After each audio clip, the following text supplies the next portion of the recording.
Sì, buon pomeriggio a tutti, vi invito a prendere posto, grazie.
Invitiamo i gentili ospiti a prendere posto, grazie.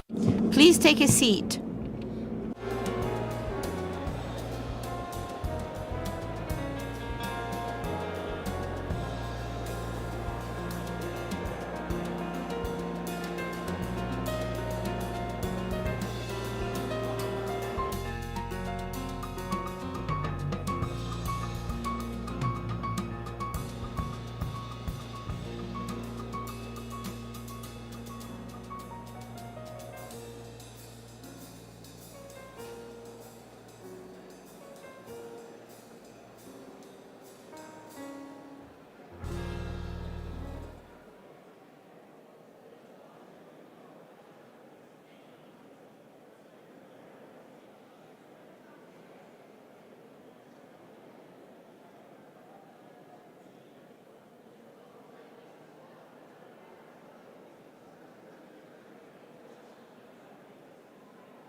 the time in the world,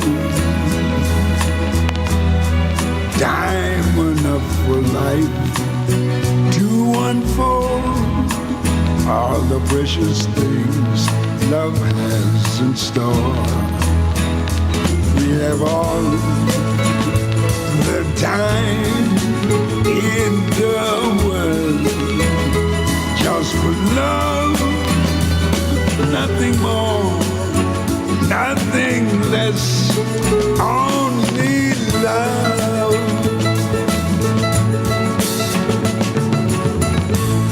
Only love.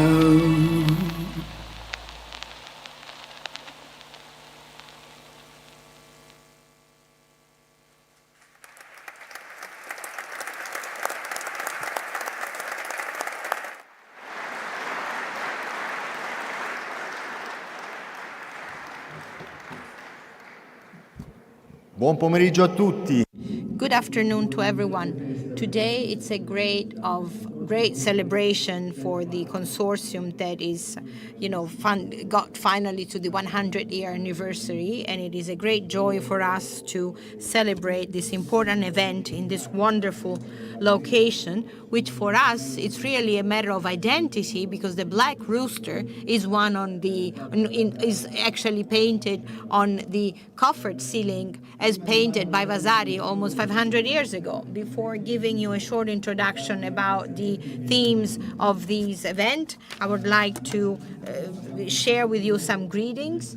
And first of all, we received a message of greetings by the Prime Minister, Mrs. Giorgia Meloni, that I would like to thank heartfully for her message, but also I would like to thank the Minister of Agriculture, of Food Sovereignty and Forests, Mr. Francesco Lollobrigida, for his presence, but also the great attention to the world of wine. Also, I would like to thank all the other institutions that were absolutely eager to accept our kind invitation. Mr. Gianni, the chairman of the regional government, is about to join us, but also Patrizio La Pietra.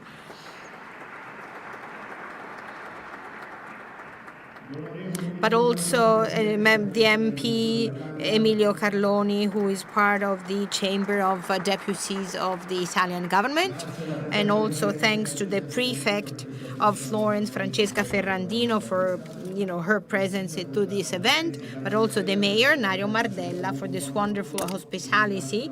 And also I would like to thank Mr. Giovanni Bettarini, the councillor of the municipality of Florence, for hosting us. Also I would like to thank the councillor for agriculture, Mrs. Susanna Saccardi, the General Secretary of the Ministry of Education, Mario Turetta, but also Massimo Guasconi, the Chairman of the Chamber of Commerce, the American Consul, but also the Superintendent of the Fine Arts of Florence, and all the mayors of all the cities that are part of or towns that are part of the Chianti Classico that are gathered in this very room. Also, I would really like to greet Giuseppe Salvini, who is the chairman of the Chamber of Commerce, but also all the representatives of the consortiums, the president of the Diretti Farmers Association, and all the other farmers associations of Italy that are gathered in this room. Also, many thanks to the wonderful friends that are with us today, Giallorusso, Zingarelli, and all the other producers of the Chianti Classico that we are celebrating today. Also, I would like to thank today's speaker, Matteo Ascheri, the chairman of the Barolo, Barbaresco, Langhe, and Gioiani. Thank you for being with us. But also Gilberto Igreas, chairman of the Port and Douro Wines from Portugal.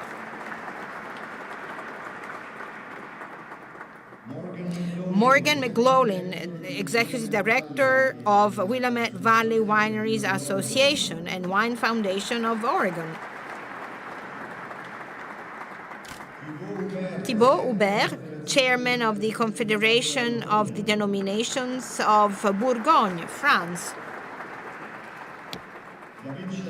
David Chatillon et Maxime Toubard, the co-chair of the Champagne Committee from France. Really, thank you for being with us and welcome. Professor Paola Eugenio Falini and all the participants that will share with us the roundtable at the end of the afternoon. But please allow me to really thank the 23 viticulture that on May 14th, 1924 decided to join forces and leaving aside their personal interests in order to defend and promote the result of their work, which was the Chianti Classico wine. These are the main purposes of the activities of the consortium: defense and promotion, protecting a wine that comes from a beautiful countryside like the Chianti Classico one, and supporting the winemakers on the markets of the entire world.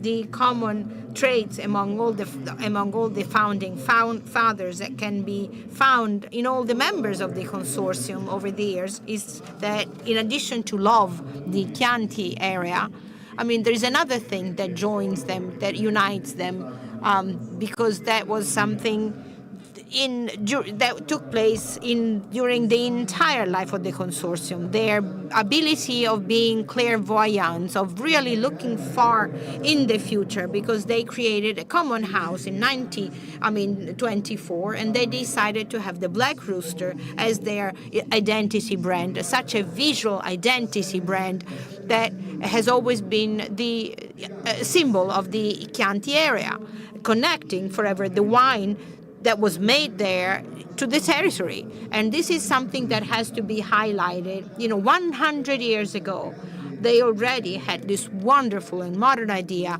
to connect this product to the country of origin, to the area of origin, strengthening, their relationship with this sort of common flag, the Gallo Nero, the Black Rooster, that is the symbol of that area since the 14th century. So a great, fantastic marketing idea many years ago, but also great attention to the territory when the Chianti winemakers decided to actually keep many agricultural workers that were actually migrating from the countryside to the cities in the light of economic difficulties. But also again in 1990, another great innovation with the creation of the Chianti Classico 2000 research project that was absolutely important, for promoting the quality of our products, by studying, for instance, the different grapes, the Sangiovese more particularly, but also trying to maintain the territorial identity, but also with great innovation, just up our days. More recent times, with the introduction in 2014, with the grand selection, creation, with the additional geographical units that became that started operating last year's, that have been arousing so much interest among wine lovers all over the world. But this is why today we want to look at the future, and that is why we decided to celebrate such an important 100-year anniversary of the creation of the consortium by organizing a conference that looks at the future. And that's, the future, this is what we are going to be discussing today, in addition to the additional challenges, development of consumption, climate change, different, ever-changing markets. But sustainability is the most important thing. And this is why the title of this conference concerns sustainability and territorial identity, and truly the future of quality wine making and growing, and vine growing. And so how come these words are so full of meaning, such as sustainability, territory, and quality? And I will try to make myself clear. It is quite clear to everyone that, consumers of the important wines, of the fine wines, is always searching for products or wines that are unique and have a strong personality. Now, if we look at the main factors that contribute to the manufacturing of production of a great wine, the varieties, the cultivation methods, the vinification, aging methods, and so on and so forth, there is one factor that is really makes it something unique, which is the terroir or territory. The terroir is something that can exist only in a specific area and it cannot be imitated elsewhere. So a great wine, a fine wine, in our mind, must have that something special, that extra thing that can be given only by the wonderful and magic interaction between the terroir and the people, the vineyard workers that can truly, and the winemakers that can really benefit what Mother Nature is giving them. So a wonderful combination of efforts between nature and mankind in order to respect the flavors, the flavors, the bouquet of the original terroir, and that's what is making wine so unique. Also, I would like to remember the words of a very famous person, Luigi Veronelli, who in the 60s, Veronelli is one of the fathers of Italian and food and wine critique. He's really a true philosopher of wine. The great Veronelli used to call this magical interaction between nature and mankind the soul of wine. He was speaking about the soul of wine. So the quality of a wine not only coincides with the pleasantness or with the ability of that wine to give you pleasure when you drink it, but rather quality coincides with the terroir, with the idea of expressing the terroir it belongs to. So it becomes an absolute priority for all of us wine growers to try and enhance the territorial characteristics in the wine that we are making by working in the vineyard, but also in the cellar. Because if we want to really have more territory into your cup, into your glass, we need to pay great respect to nature and the surrounding environment. So the question that everyone wonders about is, but how can we give more character, more terroir your wine if you do not respect and protect that terroir, that territory? That is why it's the relationship between quality and sustainability that is paramount.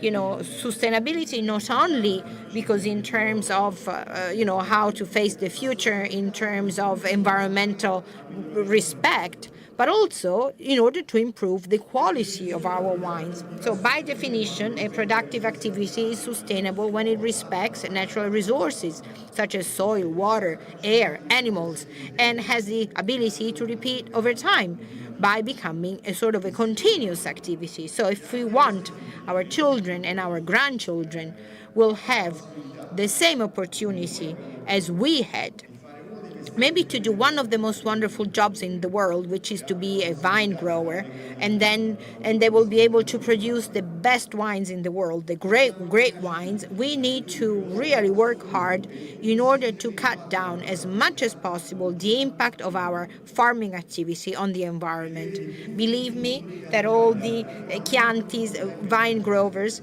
have been working about that, are still working about that. Maybe in different ways, but we have a great awareness.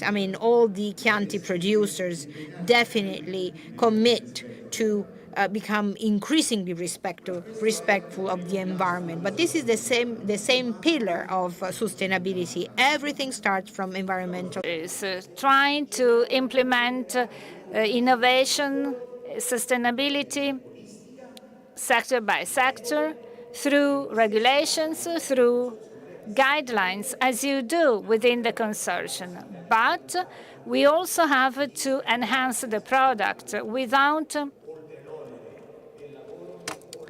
providing additional risks and burdens for farmers.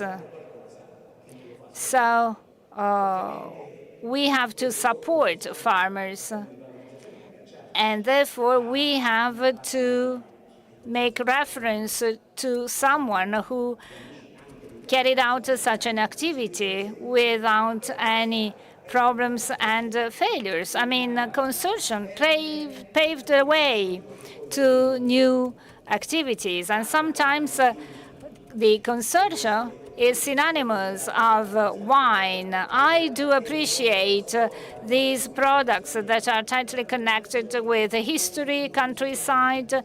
In some areas, wine and Chianti are synonymous, but this is not the case all the time. I hope that markets will evolve, investing more on quality, more on our products, for a moderate and aware consumption of wine, for the well-being, for a healthy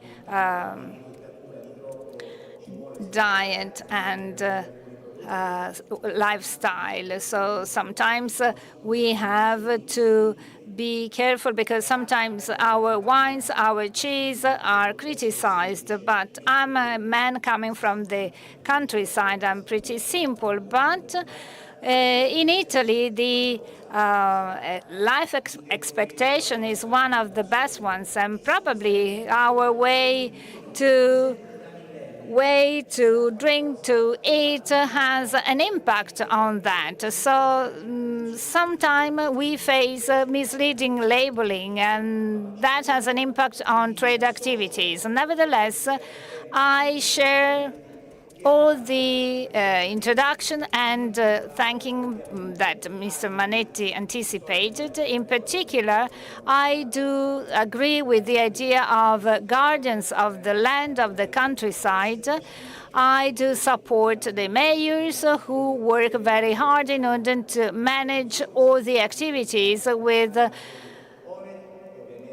not that many resources, and I thank and support my colleague Stefania, and I thank all the institutions, starting from the town council representing the municipality of Florence and also the prefecture. Thank you very much to the entrepreneurs and to those who let us be every day, be proud of being Italians, but also be aware of the economic value of the fact that we were born in a small plot of land, gathering the maximum of biodiversity, of geographical integrity, of vine growing quality. Quality is the word that characterizes Italy abroad, and we have to keep on trying to conserve these characteristics in the future. Italy has to play its role, that is to say, helping the others in growing and in being aware. Thank you, and I wish you a fruitful work.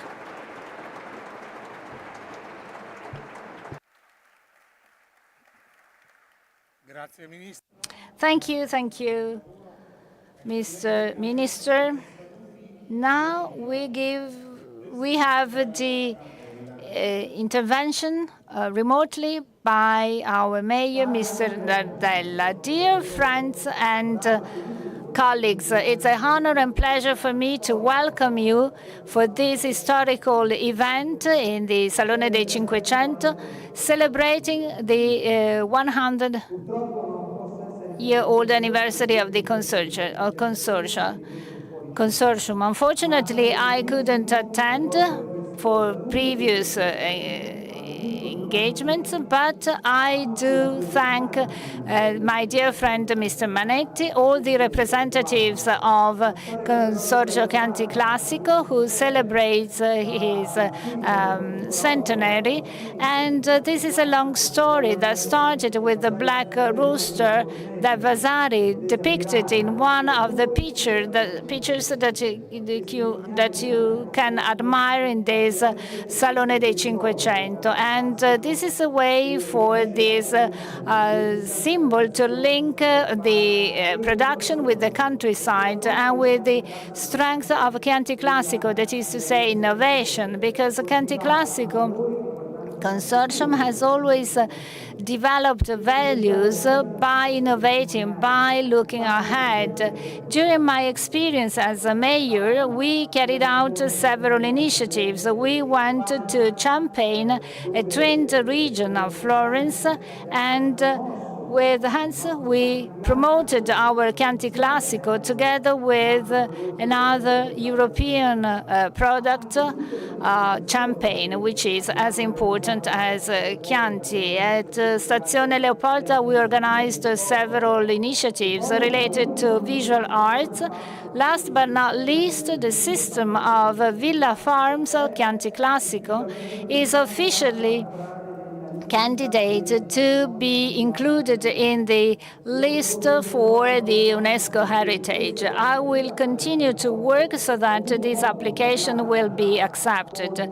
I have already talked to the general manager of UNESCO Heritage in Paris, and we have good chances to be successful. Talking about Chianti Classico means to talk about a dream, a terroir, about a product that distinguishes strongly the made in Italy, made in Tuscany. That's why I thank you. I wish you a fruitful work to celebrate this centenary, wishing to celebrate a second centenary, being proud of having such an important heritage, being proud to grow an identity which is tightly connected with our countryside, our families, our farms, and wineries. So the alliances between Chianti Classico and the world will be stronger and stronger over the time. Thank you very much, and happy birthday,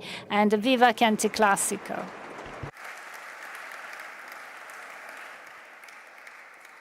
Invece in presenza con la fascia ordinanza l'assessore. Instead, we have with us Giovanni Bettarini, who is the counselor for the budget law and other topics. So welcome to all, and I would like to greet you and welcome you to the Palazzo Vecchio. Welcome to the minister, the mayors, the guests, and all the different, stakeholders that are working in the Chianti Classico area. So today I was thinking that in 2016 we celebrated the 300th anniversary with the Chianti Classico Consortium. We celebrated the 300th anniversary of the first call of Cosimo of the Medicis, with great clairvoyance, instituted the Chianti Classico area. And so, in the last centuries, something developed and something was highlighted. First of all, the ability to work together, to network. And I think that this gives an important message to our guests. We went from 33 winemakers to many others afterwards, winemakers of different size, of different turnover and productions. But actually, they are absolutely able to work together and to make sure that the area, the name of a territory becomes a symbol of a product, a symbol of quality, of history, but also the symbol of something that is absolutely unique and unreproducible and unrenounceable, I would say. But also, what about the innovation? This is something that is part of history, part of the Chianti Classico, this history of the gallo nero, of the black rooster, that is represented on the coffered ceiling in this very room. And so, this is so close to our area. The black rooster is located along with the Chianti area towards the southeast, and then Mugello, another Tuscan region, is on the other side, because territory, history, and land are joined together in a very strong manner. But also, the consortium of the Chianti Classico did something similar in the last few years. What about the logo, about the promotion on foreign markets? What about the Chianti Classico collection, an event that became something essential, that is capable of recounting in an increasingly new manner what the Chianti Classico is doing. Because history, without looking at the future, without being topical with ever-changing time, is useless. It becomes just nostalgia and longing for the past. But history is the wealth of innovation, and at that point it can become a very powerful, driving engine. And this is something that we see every day. And what about the clairvoyance? I was very struck by what Mr. Manetti said about sustainability. The theme of sustainability is the theme that everyone talks about under every point of view, because you have to think about environmental sustainability but also social sustainability, and that can happen only if you put together all the different components, if you are able to actually have all the components working together for something new and strong and innovative. And so many thanks to the Chianti Classico Consortium. I would really like to thank all the winemakers and wine growers, and I think that the last 100 years of histories can be defined as glorious, if you allow me. And I believe that this history, will definitely lead to an important future, because I believe that our everyday's work must be based on respect and pride for our history, with an eye to the future and all that innovation can bring us. And so, hurrah for the Chianti Classico.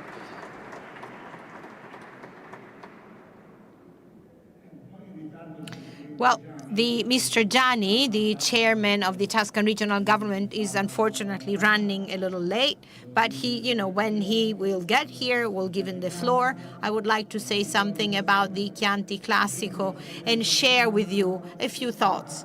It's true that the history of the Chianti Classico is really the history of the identity of this area, but also of the defense of the territory against all the industrialists that from the very beginning wanted to lower prices, of the wine. But then they found innovative solutions, as it was said during previous presentations. The Gallo Nero did that as well. And so we went from the transformation of a wine that was actually sold in bulk or in flasks to a wine that became famous on worldwide markets. And so with lots of difficulties, but also, subjected to a constant renewal, to a constant, refinement that led to the geographical units as well. So it was definitely a battle of defense. And in the Biennale, in the biannual exhibit in Venice, I saw the poetry of an Italian poet, Franco Arminio, who recounted very well what it means for a community to defend identity, boundaries, and their land. So the poetry says, we need a place, we need a hand, we need a house, we need a smile, something that will serve as our perimeter. Loving is to build a location, to build in a part of the world with the God inside. So if God is Bacchus, well, in my mind, the territory is here, which is the Chianti Classico. And if loving means to build something in a territory, then what it is, presented today, which is the manifesto for sustainability, is an act of love, for care, for conservation, for protection, which is the most precious item that this community can have. A wine that has roots in the past, that is a driving engine of the economy, but also it's a driving engine for the well-being of the families residing in the Chianti. So a wine that is part of history. So let's start with the with the presentations of the representatives of the most important areas of the world in terms of winemaking. And let's start with Matteo Ascheri, who is the chairman of the Barolo Barbaresco, Alba Langhe and Dogliani Consortium of Italy. So sorry if my voice is a little low. I am a past president, because I finished my 2 mandates 2 weeks ago. So see me as a sort of a, expired yogurt. So I am expired by now. Anyway, I would really like to thank you for inviting me, and it is very important for us to be with you and actually bear witness to what is happening in our areas. So there are many thanks to Giovanni Manetti. Happy anniversary. We were, the consortium that I was representing was established 10 years after, and in 10 years we are going to be celebrating the 100th anniversary. Giovanni, in his beautiful words, already spoke about values that are important to me.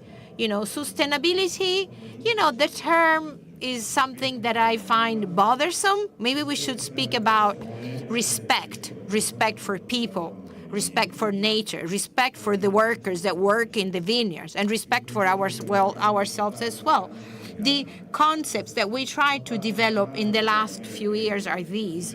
And as to the nature, I believe that our area took a huge step forward. These are family-run businesses that are often very small, and by their nature, they have in their blood the idea of preserving nature, because as they would be preserving their own backyard. And so this is something that we were able to see even with current studies as the environmental impact got better, the residues that you can find in the soil and in the surrounding waters decreased.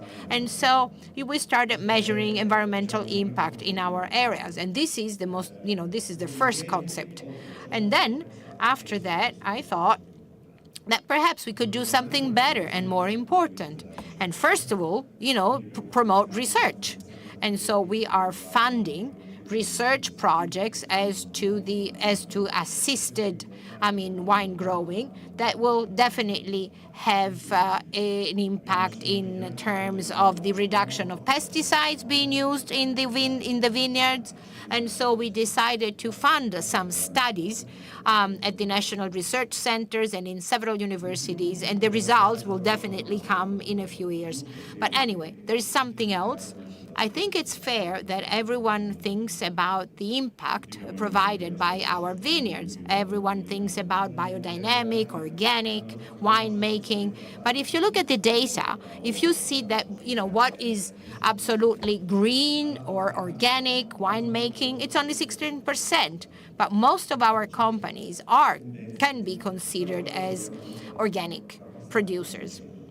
But what I find important is that perhaps in the future we will have to question ourselves about the development of our viticulture.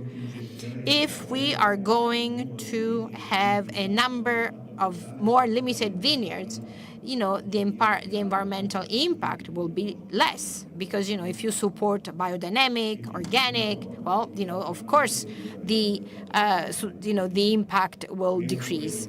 Then there will be less problems with our workers working in the vineyards. We'll have less wine to sell, and maybe that wine will be sold at a higher price. And this is a paradigm that we'll have to wonder about. Among all the things we can think about, we could even think that this is going to have the best possible environmental impact if we work like that.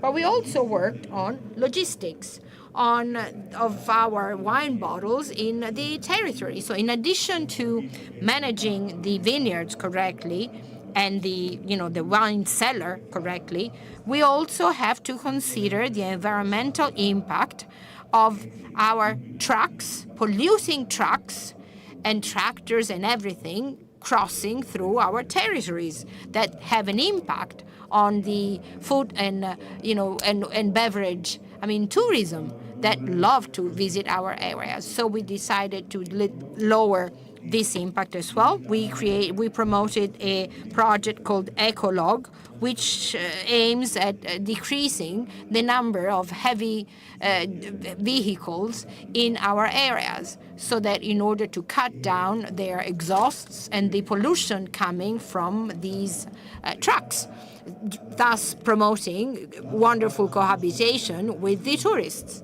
And then respect. What about respect about people? Respecting people. This is an issue that it exists, and it's a big problem. And we can't deny it. We always talked about it. And I believe that this is the most important thing.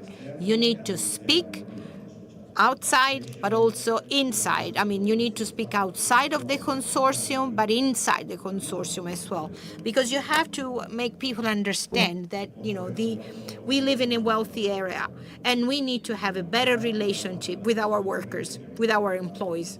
And so we made proposals. We actually worked with the prefectures, the police authorities. We made proposals to create better relationships with the workers. And so we spoke about the possibility of creating like a sort of a territorial cooperative that can protect the workers of our vineyards, but also the companies hiring them. And so this is what we have been trying to do in the last few years. It's not simple, and we need to pay attention to many things. You need to be very sensitive about many other things as well. Also, culture is important, but also corporate culture is important. And culturally in general, I would say. So we need to develop, we need to grow from this point of view.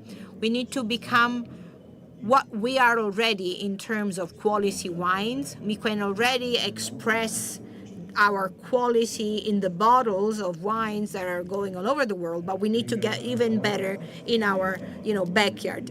And so many thanks, and really, congratulations for this wonderful anniversary.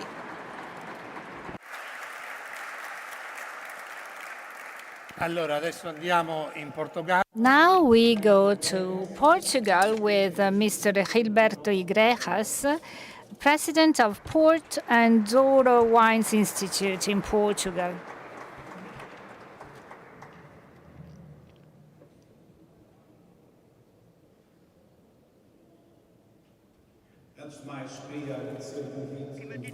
First of all, I would like to thank for the kind invitation to be here with you today. It's very important to be here in such a wonderful building, in such a wonderful room with my colleagues representing my region, Douro Porto. 278 years of history. It has been the first regulated region. And I will show you my region through this short video. Thanks.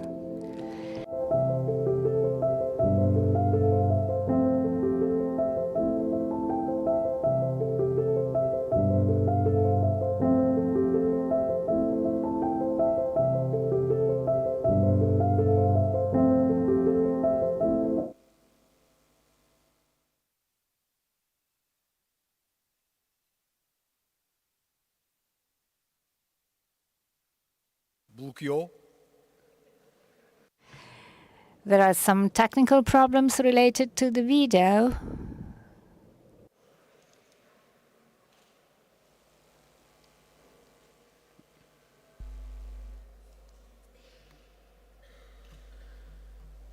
Bem, se não é possível mostrar o filme, eu vou continuar a apresentação para não... So I will go on with my presentation to avoid further delays. This video aims to let you know that this is the first region with two appellations, Douro and Porto.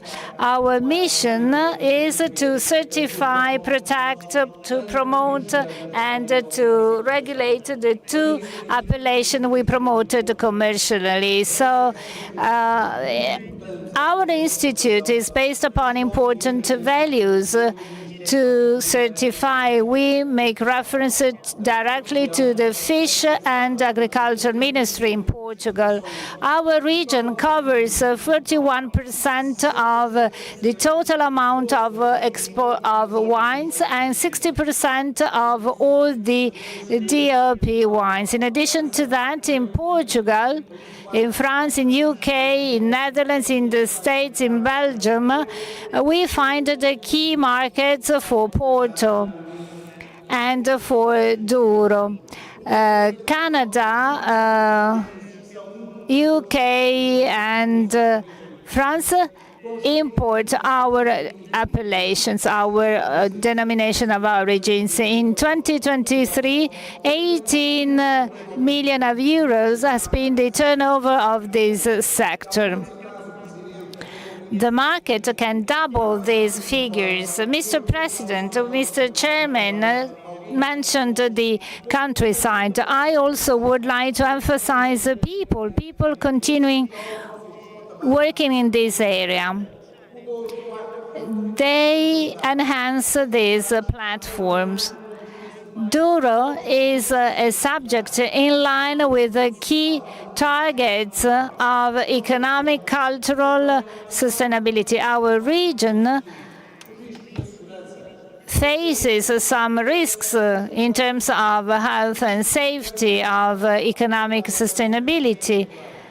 Our region faces risks related to ecosystems as well. We carried out important initiatives in order to protect biodiversity and products that are very important to face climate changes, which are very deep and strong all over the world. We keep on going our work on plants, land, but also on continuity. We want to guarantee continuity for human health, for the health of farmers, who are the key players.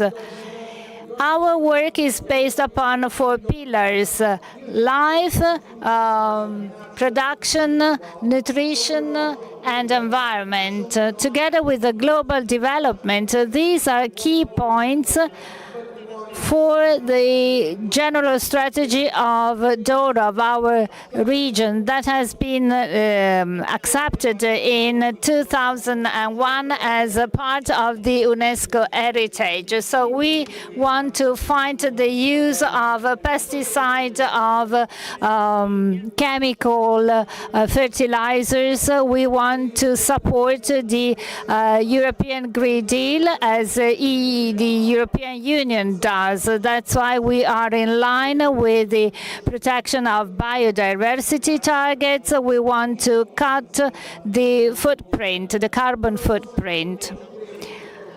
For our farmers and for our producers,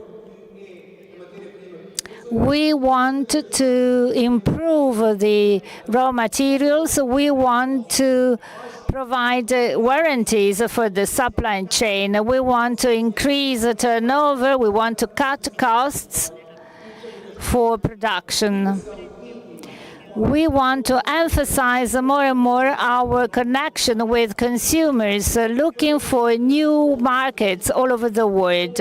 We want to be in line with biodiversity, with the cut of pollution in our land. This is very important to protect environment and biodiversity. Here you have some examples of what we do in order to mitigate the impacts for biodiversity, but also for projects that are in line with the supply chain.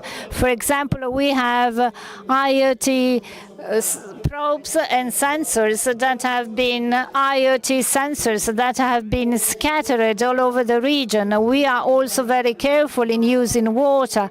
Using these sensors, we measure in real time the air humidity and the air temperature. This information is available in real time for our farmers so that it is possible to preserve, to protect the vine varieties. The result of our initiatives is a manual published in July 2022. This manual has been disseminated among all our farmers that are more than 12,000, and for the agents for the commercial activities. I would like to emphasize some aspects, the positive factors of our region and some challenges and opportunities that we face. I also would like to emphasize the climate challenges that are very important to provide continuity in this area. Then also the changes of the population living in this area. It is important to pay attention to this aspect. Our region, our institute is a member of EFOW, and we also focus on the country area like our colleagues do. Thank you very much, and I wish you a fruitful event, a fruitful work. Thank you. Passiamo all'Oregon. Morgan McLaughlin, che è executive. And now we are going to have Morgan McLaughlin, Director of the Willamette Valley Wineries Association and Wine Foundation from Oregon.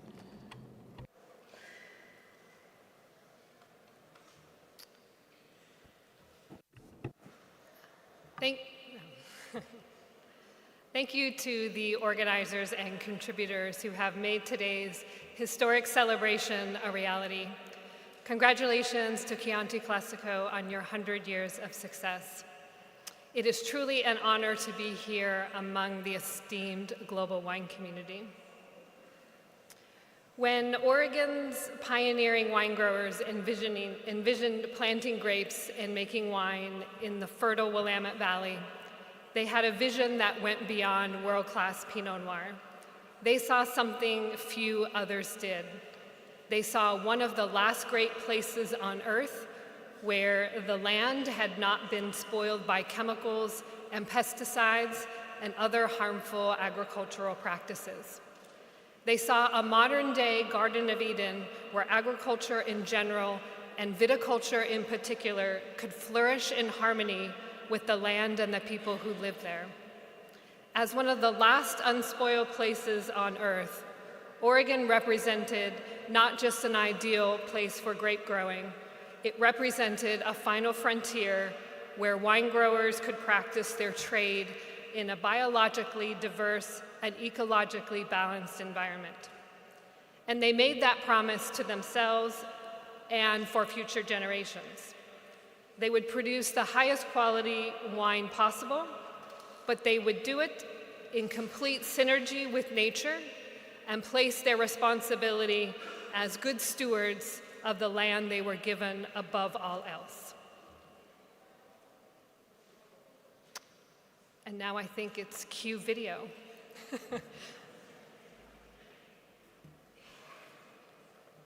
You have a piece of dirt and you have wine going into people's mouths and they go, wow, that's good, but you know it started here. Those guys in the 60s that said, we can grow grapes here when, in those early days, I'm sure people said, what are you, crazy? From the beginning to now. It's like completely different, but different in a good way. My name is Taquette Bramlett. Ashley Campion. Paige Knudsen-Cole. Sophia Torres-McKay. Jose Cruz. Bob Stewart. My favorite thing about Willamette Valley wines, I think Pinot Noir especially, there's a transparency to it. It really shows a sense of place. My first sip of an Oregon Pinot felt as though there was a history being told as I was sipping that wine. In 1970, when I was just in high school, we had just bought the land. There were only 35 acres planted in the Willamette Valley, and now there are 27,000. It's the evolution that happens in a successful industry. I just think the growth has been amazing. And people want to come here and invest in something that we're doing right. The Willamette Valley is a destination now, and tourism is huge. And with tourism, with world-class wine, comes world-class restaurants, comes wonderful lodging. So I think it's changing a lot, but it's changing for the good, and always the camaraderie and the community is going to exist if we wanted to do that. The collaborative energy that we have here in the Willamette Valley, that's what I think is so beautiful. We're all helping each other all the time. We just collaborate to everybody makes the best wine that we can. And it's a community where, you pull a wine from your cellar and you know the person that made it. Why we make amazing wine, and we have great winemakers, right? And we have great facilities, but we also have those people who are actually growing, who are picking, who are pruning the grapes, and you can't make great wine if you don't have great grapes. These people in the vineyard, and it took these people in the winery, and it took these people on the sales side to get this to the consumer. And it has to be right all the way along, and it has to be fair all the way along. That's part of the sustainability as well. Living and working in the Willamette Valley gives you a very deep respect for the place. How we protect the land and how we really care about not just the final product and the quality, but how it was made. It really is that ethic of stewarding the land over the long term. It's so beautiful what we've already been given. Hopefully making it better if we can is really the ultimate goal. We think it's the right thing not only for our land, but also for us, for our vineyard stewards, our crew, and also for the customer. We're being authentic to who we are, and we're being authentic to our consumers and the community. There's a lot more people, specifically from the Hispanic community, that are coming up. We're going from the vineyard now to owning our own wineries, and that's something that I'm really proud of. Talking about legacy, right? This is going to be great legacy for next generation. Oregon is a world-class wine region because we've proven it. There's so many good wines in the Willamette Valley. You can taste that home. From how it's made, to which barrels we use, to the vineyard that it comes from. The aspect and the elevation, the season is all really important, but the people that make it, very much a part of the terroir. I have definitely fallen in love with it here. We feel very close to the land. This is it, like this is why. I wouldn't do it anywhere else.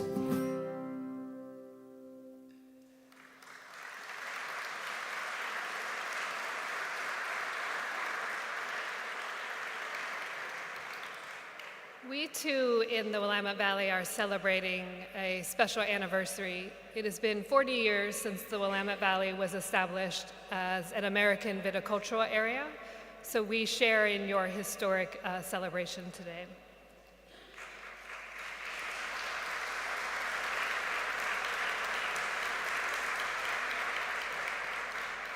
With wine, location is the key ingredient.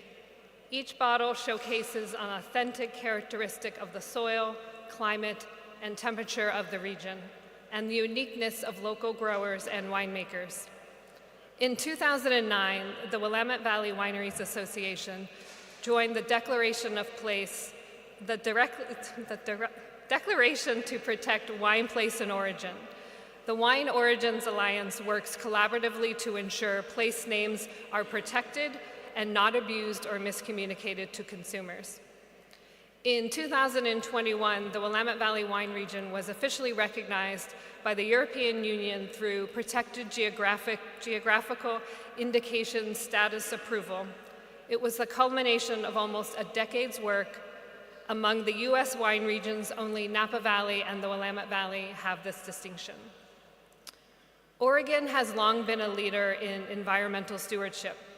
The home of the United States' most protective land use policies, the first bottle recycling law, and the highest minimum wages and overtime for farm stewards, is also home to a wine industry committed to sustainable farming and winemaking practices. More than half of Oregon's planted vineyard acreage is certified sustainably farmed by one of several independent third-party certifying organizations. There are interesting differences among approaches to sustainable farming and winemaking practices among the major certification programs found in Oregon, including live, organic, biodynamic, and regenerative. But perhaps it is more interesting to discover how much these certifications are alike in their fundamental approach to farming and winemaking. And these are our basic principles. Consider the farm and winery as a whole system and take responsibility for the health and long-term viability of the whole. Encourage biodiversity and protect wildlife habitat on the farm. Protect soil stability, health, and fertility. Respect natural processes, reducing and limiting use of synthetic inputs in the vineyard and winery. Conserve natural resources, including water and energy, in both the vineyard and winery. Reduce the weight of wine bottles and overall packaging outputs. And probably the most important, which many have already spoke to, protecting the health and well-being of workers in the vineyard and the winery and the larger community. Along that, we announced 2 years ago the formation of the Willamette Valley Wine Foundation, a revolutionary charitable organization rooted in bringing together affordable housing, early childhood education, and healthcare for all impacted and supported by our wine community. Our effort is to raise $20 million US in 10 years to support this new initiative. And last year, we reestablished our commitment to our Sustainability Committee, bringing forth industry leaders to look at continued best practice and bring together the global wine community on what I felt today is the strong takeaway, the respect for land and our people. Thank you very much.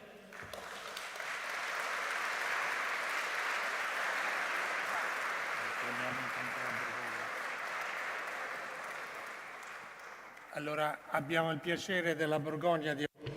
Now it's a pleasure for us to give the floor to Mr. Thibaut Hubert, Chairman of Confédération des Appellations des Vignerons de Bourgogne, France. Bonjour. Alors déjà, bon anniversaire. Good morning, good afternoon, and happy birthday. You look pretty young, although you are 1 year old. Chianti ages very well. So whenever we talk about sustainability, about territory, after Chianti, we have to mention Bourgogne. 2,000 years ago, after monks, men and women in this region started to mold this terroir, their territory. In addition to that, they also tried to achieve a definition of climate. Since 2015, they are part of the UNESCO heritage. So I wish you all the best in order to achieve the same result for Chianti Classico. So sustainability. Sustainability implies the transmission. One of the key features of my region is the idea of monoculture, mono vineyard. The climate change, which is currently going on, the climate changes, the droughtness, the frozen period, the water excess, the very high temperatures, all these elements made us think about our layout, the layout of our vineyards. We have to preserve these typical features, this uniqueness. Borgogna vineyards and vine growing wanted to keep on doing as they did after the World War. So we have several typology of Pinot Noir, of Chardonnay. Everything has been reported and registered. We have special archives, but now we decided to create a kind of files, identity card for each vineyard in order to better understand the specific and most important characteristics related to the climate change, because we want to preserve the typical features of our wines. That's why we are going to carry out micro winemaking so that our children and grandchildren will be able to preserve the specific characteristics of our area. We also launched a very ambitious project named Calopé. It is a collective project we are implementing together with Champagne, Beaujolais, and Jura regions. Why do we join? Because we are like cousins in terms of vineyards. Jura is more a selection canopy, is a clonal selection. Then I'm going to share with you a video. Anyway, we decided to build up a greenhouse of 4,000 square meters in order to protect the health conditions of our plants during clonation. Into this greenhouse, several sectors will be identified, one for each region. Here you have the time lapse of the building works, one sector for each specific types, variety of each region. There will be a sector for research on plants which have already been protected against disease. Then we will have a sector for new clones and clone multiplication and for grafts. We have already duplicated some grafts into this bioclimatic greenhouse. Works will be over by the end of June, and the first plant will be planted by the beginning of 2025, so that in 2027 the first plants will be available. Nurseries will receive some plants with already some information as for phytosanitary conditions. So sustainability implies transmission, technical challenges, quality, and phytosanitary conditions. In this way, we will be able to convey to our children and grandchildren we have to protect our region if we want to pass it by to new generations. This is what I think, this is what anyone working in vineyards wants to achieve. So thank you very much for your kind invitation. Grazie mille, and happy birthday once again. In conclusion, we give the floor to the chairman of now we give the floor to the president of Tuscany region, Eugenio Gianni, for the institutional welcome. Thank you very much from the deep of my heart. This is an important event. Giovanni Manetti, congratulations to you, because I think that you organized this event in the best ways, as a centenary should be organized. Frankly speaking, I'm very happy for the location you selected. This is the best place we can celebrate this anniversary, because here you have the key features of Toscana. Chianti Classico Gallo Nero, representing what, for the first time in the world, September 29 of 1716, Cosimo Medici wanted to protect. That's why he designed that ban that defined the area, the countryside, where Chianti Classico Gallo Nero should have been protected, and the ban was closed with a SALAC, and this ban wanted bottles to be closed with SALAC, so that qualities, requirements, and characteristics of wine couldn't be modified or altered. From Etruscans to nowadays, wine has always been exported more than any other product. That was a way to identify a territory, an area, where several municipalities were located: Gravinchianti, San Casciano, Barberino, Castelnuovo Berardenga, and the three municipalities of the Chianti League, Radda, Gaiole, and also Castellina. And we also have a municipality, Poggibonsi, represented by the mayor of Siena. This municipality was included only partially. Chianti derived its name from a reality. I noticed that Mayor Pescini is very happy because Gaiole hosts a museum that was opened a few weeks ago. Gongola is the name of the river, and but the new name for that river is not right, is not correct.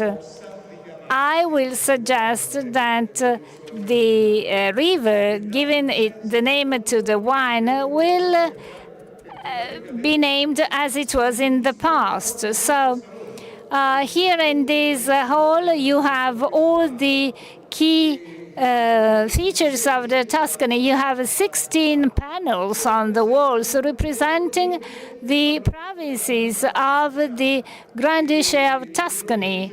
Provinces.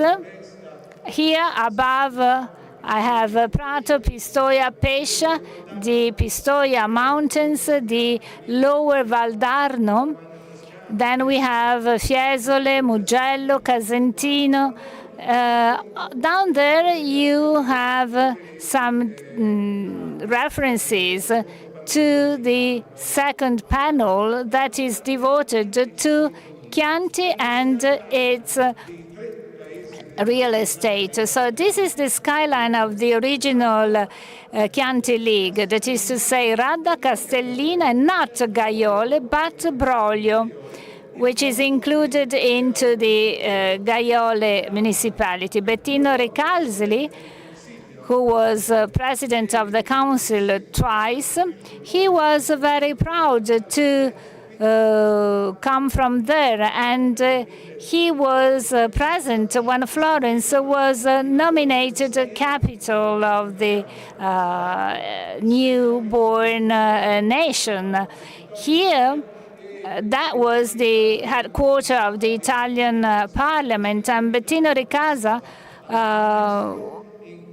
was very attentive to the interests of Italy, of Tuscany, but also of the Sangiovese, the original one we are here to celebrate. 1 year ago, we started to establish the consortium in order to protect this wine. And at that time, we started to think about the DOC for the wine for the consortium. And we think also about the black roster on a golden background that you can find in this panel. From here, from Salone dei Cinquecento, from the center, from the heart of Tuscany,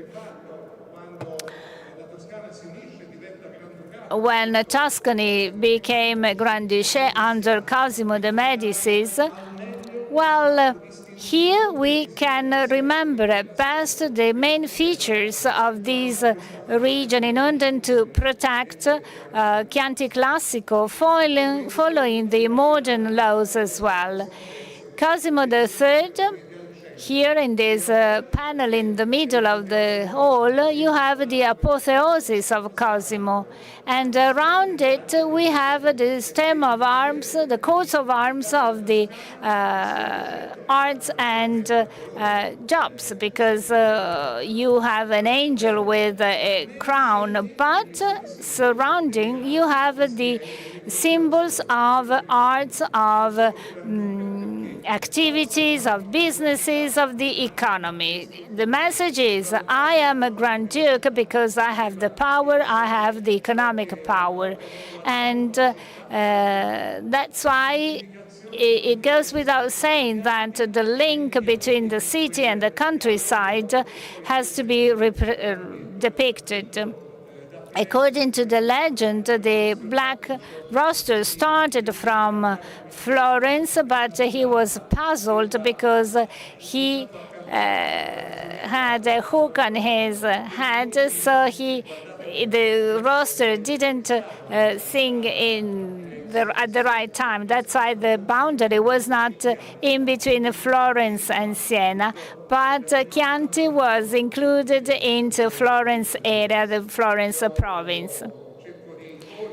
So I do not want to go into details because even if I'm fond of history, but Chianti Classico is a strong element for the Florence identity, for the Tuscany identity. Today's anniversary is one of the key events for the main players of Chianti. 8 municipalities, Professor Manetti, the winemakers, which are the key players of Chianti Classico today. But this is an important event for Tuscany as a whole. I'm very happy about that. This is a way for us to make reference to our artists, Michelangelo. Here we have a wonderful statue. Michelangelo started his career making a sculpture of Bacchus. So wine is identified with the beauty of Tuscany in the Renaissance. Last week I was in New York celebrating Giovanni da Verrazzano. In New York, the longest and most important bridge is named from him 400 years ago. This bridge, he described this bay, the Hudson Bay. He also describes the capital of the world in his diaries, and Verrazzano was very important in the USA lives, as it was Lapo Mazzei, because from Monticello he exported vineyards and he shared wines with Jefferson.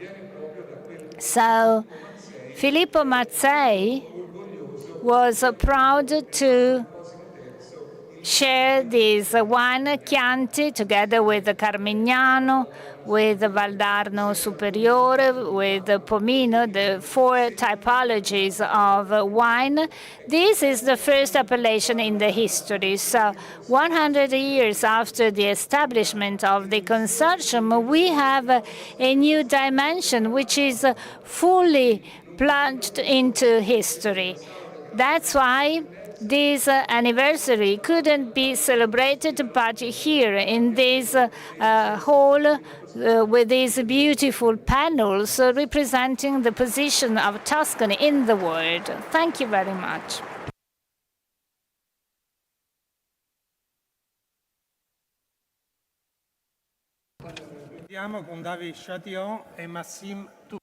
And now let's continue with the Maxime Toubard and David Chatillon, who are co-chairs of the Champagne Committee. Messieurs, chers amis, d'abord vous dire la... Dear friends and colleagues, I'm very happy to be with us representing the region of Champagne for several reasons. Also because there are no anniversaries without a bottle of champagne, and also because we share many common ambitions in the Chianti Classico, but also at the Champagne. Dear Giovanni, in your presentation, you spoke about 3 important values, which was durability, sustainability, quality, and territory. And these are things that we know very well, in the Champagne region, just like you know. What this Champagne means, first of all, it means that what is important for us is a collective effort. We want to progress together. There are more than 16,000 producers, winemakers in Champagne region, and everyone's progress is important. The progress of everyone is more effective than the wonderful, actions of just a few people. And so this means to have ambitions, to plan carefully, because we need to check what we actually did. We actually correct, adapt, we change, and we plan new activities. So we do plan, we check, and then we act. And very concretely, in the last 50 years in Champagne, we had a very important environmental ambition with the biodiversity, with the carbon plan, the soil, the water plan, and every action plan allowed us to define ambitions, but also new objectives.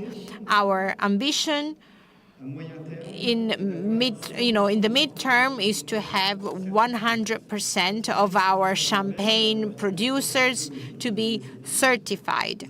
I mean, we created a label that is called Sustainable Viticulture in Champagne and the Champagne region, and then with all the other certification such as the HVE and many others. And therefore, we need to support all the efforts made in this direction. And Champagne is really, the region of Champagne is really committed to present the results of the last 15 years.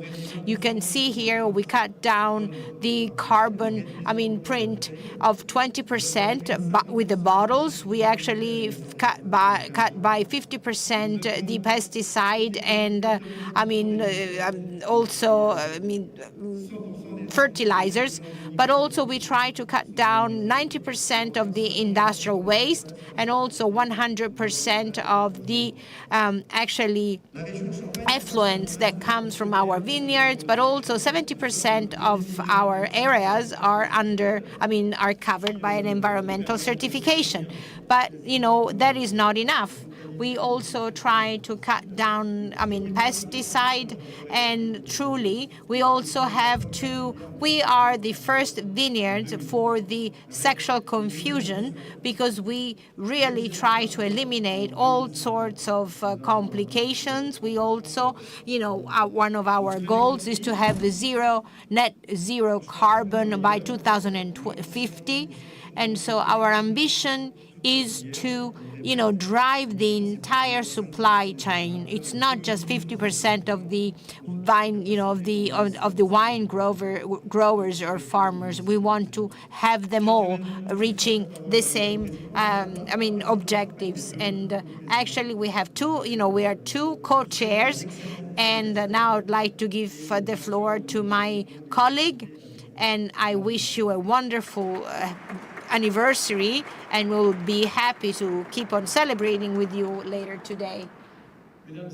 Ladies and gentlemen, and representatives, and dear Giovanni, and the friends, but also allies of the Chianti Classico, I would really like to actually join my colleagues' grateful message of thanks, and we are very happy to be with you. And our Champagne organization dates back to 80 years ago. And so we are very, grateful for having invited us. Mr. Manetti said before that there are different pillars in sustainable development. And I would like to actually mention to you, again, what my colleague said as to environmental protection, but the Champagne region was always interested in the pillar concerning economy, but also,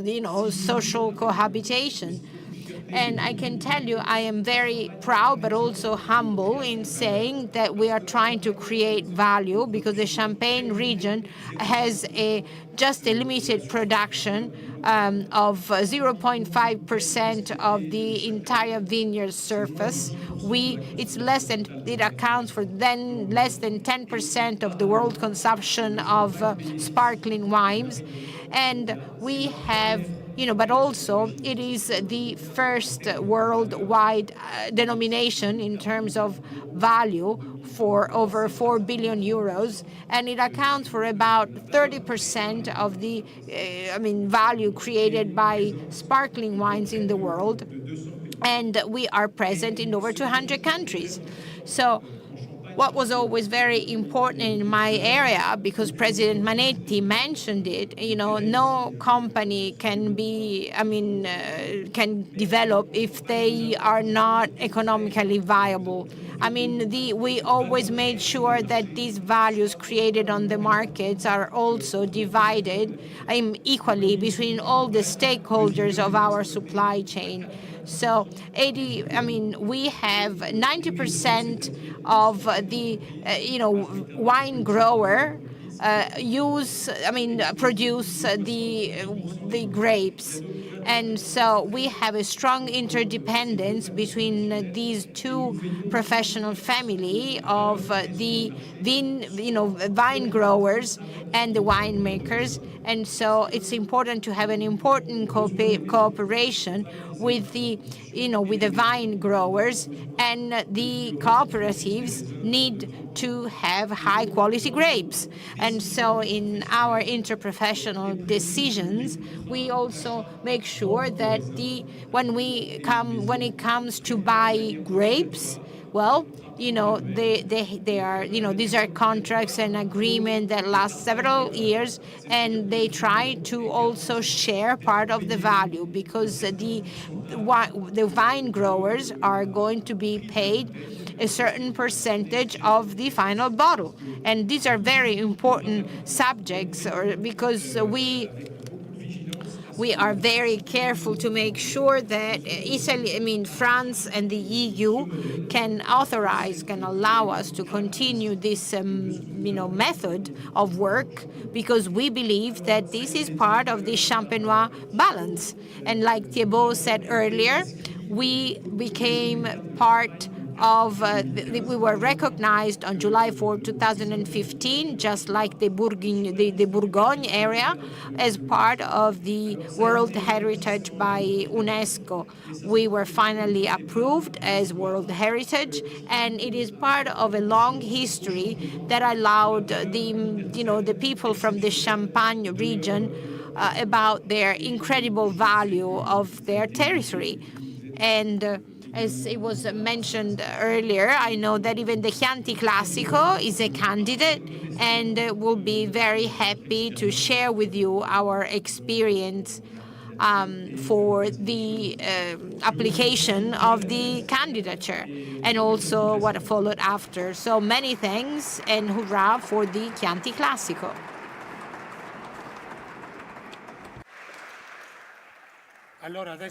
Now we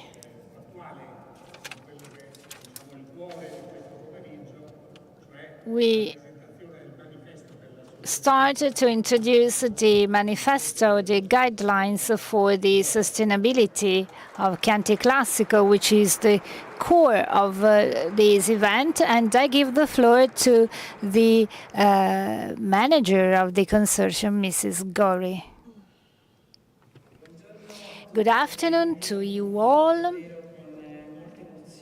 I'm very touched, and I'm very grateful for being here on such an important event for our consortium. I started my professional career within the consortium, and I have been working for it since now. I thank and welcome all the participants and the institutions, because they share with us your experiences. I think that this is an outstanding chance for all of us. I thank EWC and Wines for Origins that helped us in organizing this event. A special thank you to Mrs. Minelli, who worked very hard for this event. And I also thank the following speaker, Mrs. Fallini. I know what being here today with us means for her. We decided to be ready and available to listen to without self-celebration. We want to pay attention to others' experiences of other appellations that made the history of winemaking. I thank all the members, the winemakers, for their daily contribution, for their work. so important for the future of our activities. I also thank my chairman, Mr. Manetti, who strongly wanted me to be here to talk about this important step for the consortium to protect and enhance the Chianti Classico and its area. In the past, we were wondering how we could celebrate this centenary, this important target and result. We decided to look ahead, to consider our future, trying to promote a vision without daring to be at the same level as our founders, but implementing the same method. So planning for the future, thus protecting our products. Our task is easier than theirs because we already have a solid house, a solid foundation. The title of this Congress makes reference to an important topic, sustainability. We waited a while before talking about it because we wanted to emphasize our specific values. We wanted and we want a sustainability with our distinctive features. That's why we had to study our area with the required time. Sustainability started as a movement by few clever, enlightened businessmen and theoretical people. Over the time, sustainability turned to be an essential element for the sector. With the support of scholars, associations, organizations, universities, everyone with its own method, interests, and visions. That's why we decided to organize a roundtable gathering all these representatives. But we are vineyard winemakers, so we decided to start by vine growing, by the environment, because this is our key environment, because every day we have to assess the local resources, water, air, soil, non-renewable sources. So farmers and wine growers are the guardians of the environment. In the past, this expression was a little bit romantic. Nowadays, recently, this expression turns to be a definition. Actually, it is part of a law that is combined with our destiny. Law number 24, February 24th, 2024, 2 months ago. It is the regulation to recognize, to acknowledge the farmer as a guardian of area of countryside and environment.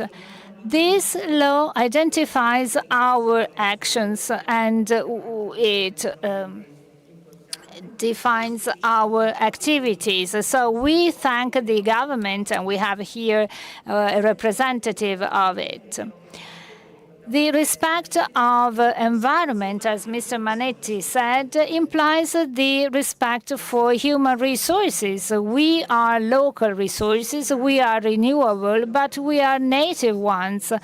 Our co-workers, our consultants, the citizens of our communities are human resources. Therefore, we will work in order to develop social sustainability. Social sustainability must be a formula for the community development. Therefore, without economic sustainability, there is no businessman, there is no enterprise. That's why we are here to share with you our manifesto, our vision of a sustainable Chianti Classico as a countryside, as a production. These guidelines will be accepted by our members who will implement it in order to achieve the certification for these guidelines, we have two simple targets.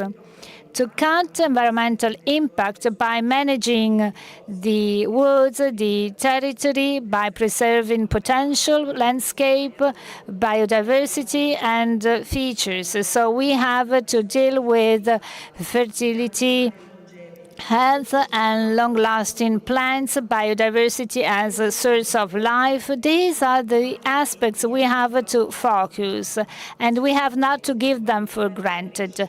Secondly, to enhance growth and social and cultural resources of the area. Remember these words, cultural resources. But our area, our wineries, have always contributed in a basic way in order to achieve these targets, in order to implement this vision in practical terms. These are the sound foundation of our new project that wants to be inclusive and exclusive, because this project will be Chianti Classico project. Some figures to better understand the project. 52% of our area is biological, and this percentage has to increase quickly since several companies are changing their trend. 62% of our area is wooded, and 80% of woods are permanent. And this is not a detail to be underestimated. Most of our farmers have a surface less than 10%, 75% of our farmers. Therefore, our territory is not meant to carry out the intensive exploitation. We have a strong spirit of cohesion. We celebrate 100 years of life, but we are not the only consortium in our area. There are several ones, such as the Chianti League or the Foundation to protect the Chianti Classico area. This foundation dealt and deals with the culture of sustainability. The consortium of Chianti Classico, a rural district, a biodiverse district, 11 associations of wineries that are all represented here today. Recently, therefore, we studied our area in details, because we wanted to implement projects other than biodiversity. And the result of this study is today's event. We also studied the area in order to implement UGA. We studied geology, pedology. We have been helped by friends, by co-workers such as Mr. Masnaghetti, who gave an important contribution. Recently, last summer, we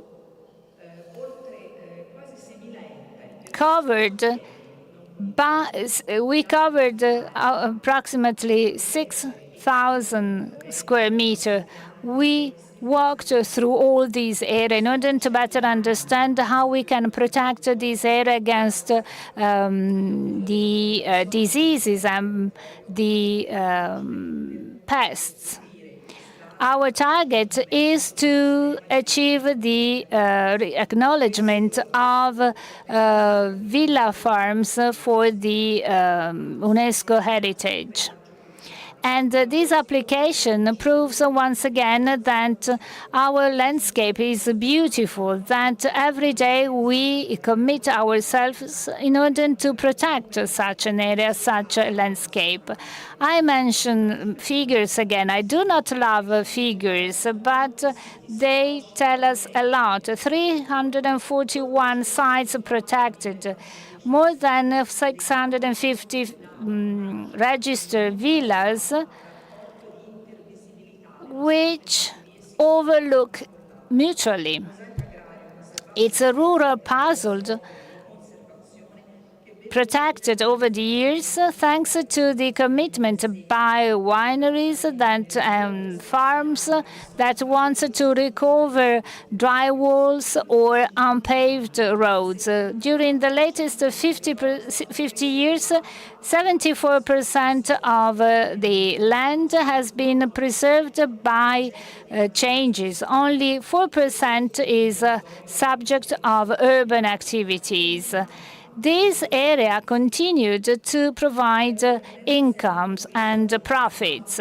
So putting all these data together, we realized that we had to organize and to put into practice a project on sustainability, adding one additional pillar, that is to say cultural sustainability, because the tangible and intangible assets, values, interactions can help to achieve the sustainability of an exclusive and inclusive territory. This is an important component for biodiversity too. It goes hand in hand with social and economic sustainability, and this is something unique for few territories, and we believe we are one of these areas. That's why our guidelines include the cultural sustainability too. Just a few minutes to share with you some details about this document aiming to achieve the certification of Chianti Classico, the sustainable one. We have 57 guidelines, such as those that a farmer can select those that are the best one, the most suitable ones for their farming, for their activities. Wineries, farms should be in line with these guidelines in order to respect their own peculiarities. 57 guidelines are pretty a lot. It's ambitious, and our members are asked to be in line at least with half of them. In the future, we'll add additional guidelines in order to develop and grow the sustainability of our area.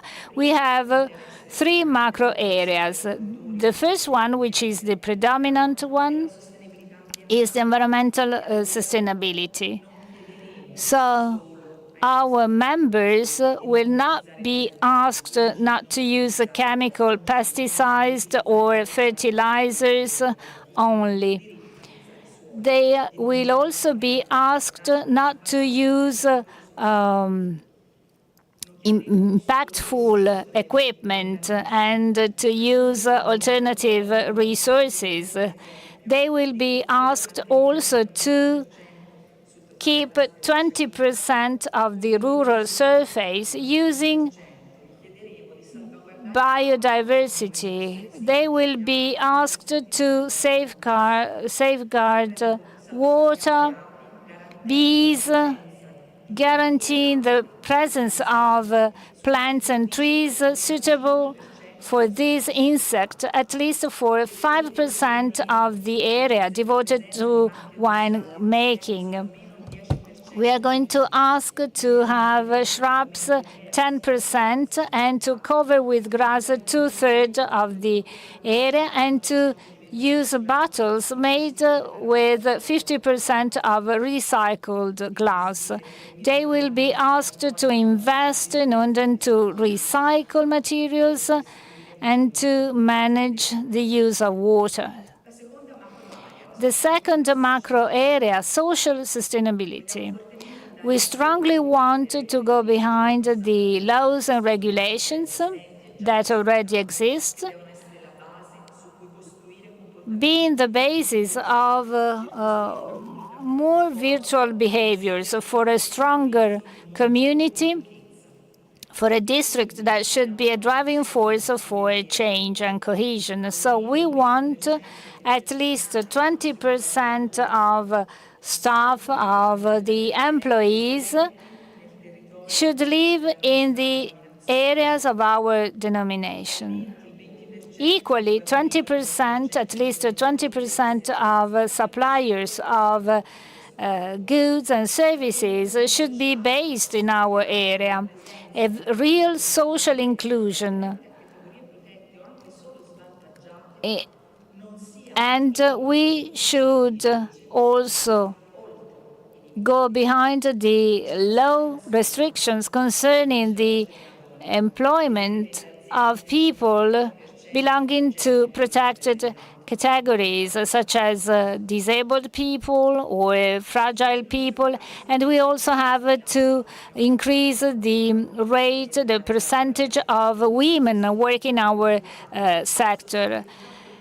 Thirdly, cultural sustainability as a special identity of our model of sustainability, because the tangible and intangible cultural asset goes hand in hand with the Chianti Classico and increases the specific features and the uniqueness of the production. And the same applies for future generations. In order to achieve the sustainability of our area, we should include among our guidelines the key actions aiming to preserve the components of the cultural landscape.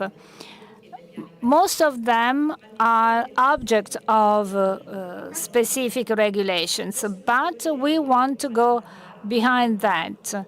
We want to have additional rules and guidelines to protect specific buildings, avenues, assets that already exist. The same applies for the systems of villa farms. We want to preserve the global vision of these villas farms in terms of visibility too. We also want to keep unpaved roads in addition to the trees, plants. We also have monumental and historical trees and plants. Our area is full of them. Sometimes we are not aware of it.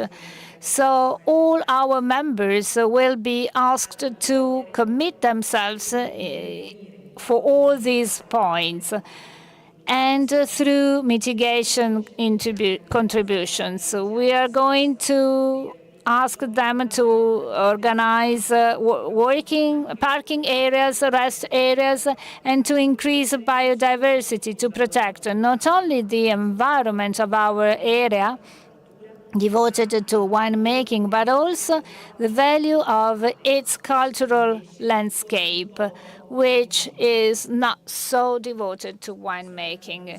In conclusion, we perfectly know that the technological evolution in our sector is a must, and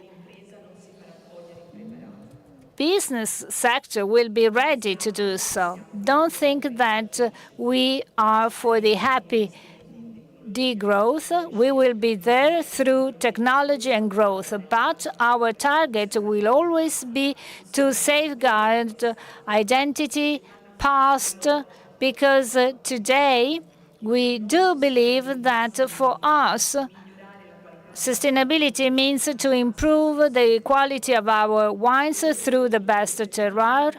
We want to produce wines protecting all the natural resources through the best methods with the lowest impact on the environment for future generations too.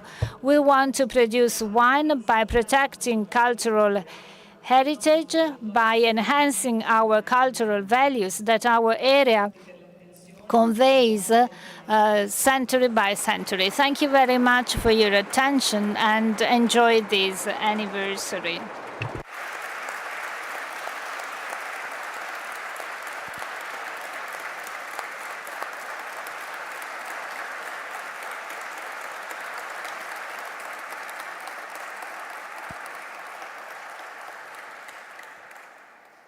Allora, parlavamo appunto we were speaking about the villa and farm factory, and now we are going to have the presentation of Professor Eugenia Falini, who is in charge of the scientific side of the UNESCO heritage application of the consortium.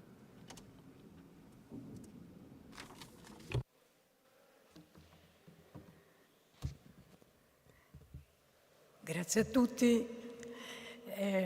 Mi associo naturalmente. Many thanks to everyone, and I would really like to thank for having invited me to participate to this important and relevant anniversary.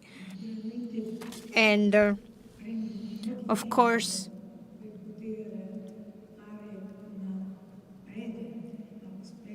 I would like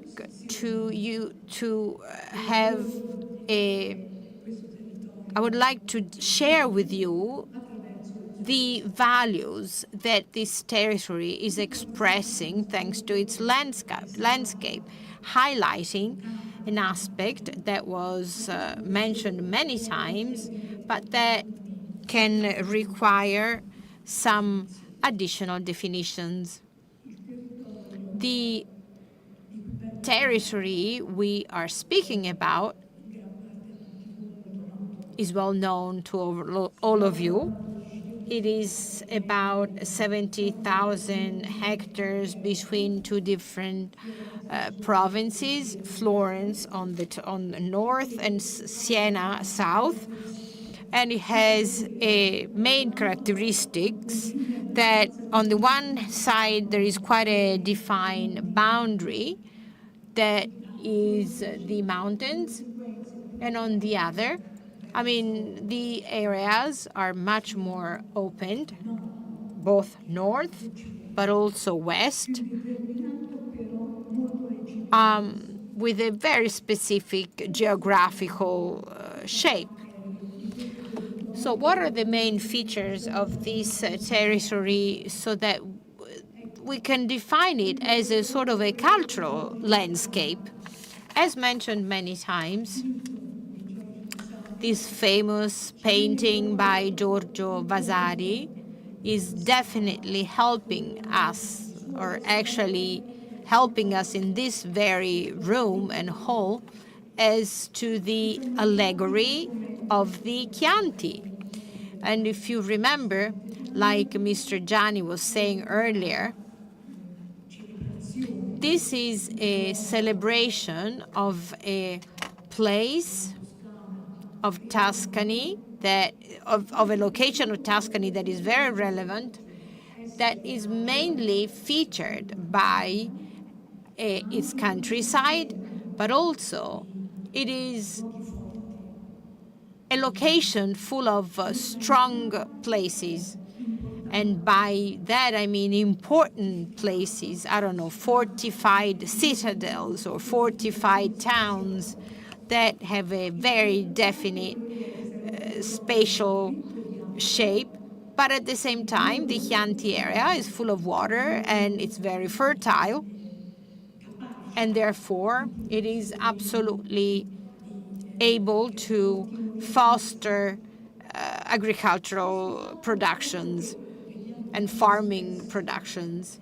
And so what we see here depicted as an allegory, here it shows basically that we are midway through the 16th century. The area of the Chianti was already experiencing a great development. It was a stage during which it was a stage of territorial renovation, renovatio territoriale in Latin, therefore affecting the Chianti area in the light of how it had been built over the centuries since the Middle Ages. And now, at the time, it was, during the second part of the 14th century, it had been overwhelmed just like part of Italy and the rest of Europe, by famine and wars that definitely put the previous model in a crisis. And so this profound renovation led to a new farming economy that the two main cities, the two dominant cities, were promoting with great determination, and that, of course,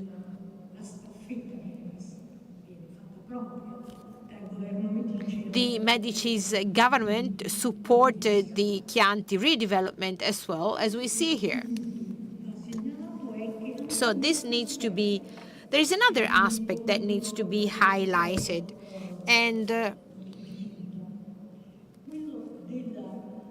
so this is the emblematic symbol of the rooster that bears witness of a community in terms of physical community, but also common purposes. And the community is still very much alive. So this is the image of a cultural landscape that is absolutely identifiable. And therefore, it is not just the manifesto for the celebration of the prince, but rather it bears witness to an ongoing strategy that was looking at the future. But why do we speak about an ongoing process? Because actually, this area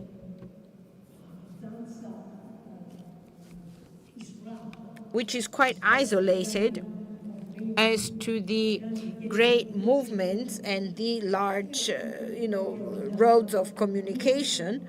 Well, this is an area that has been inhabited for a long time. It goes, there have been pre-Roman and Etruscan traces were found.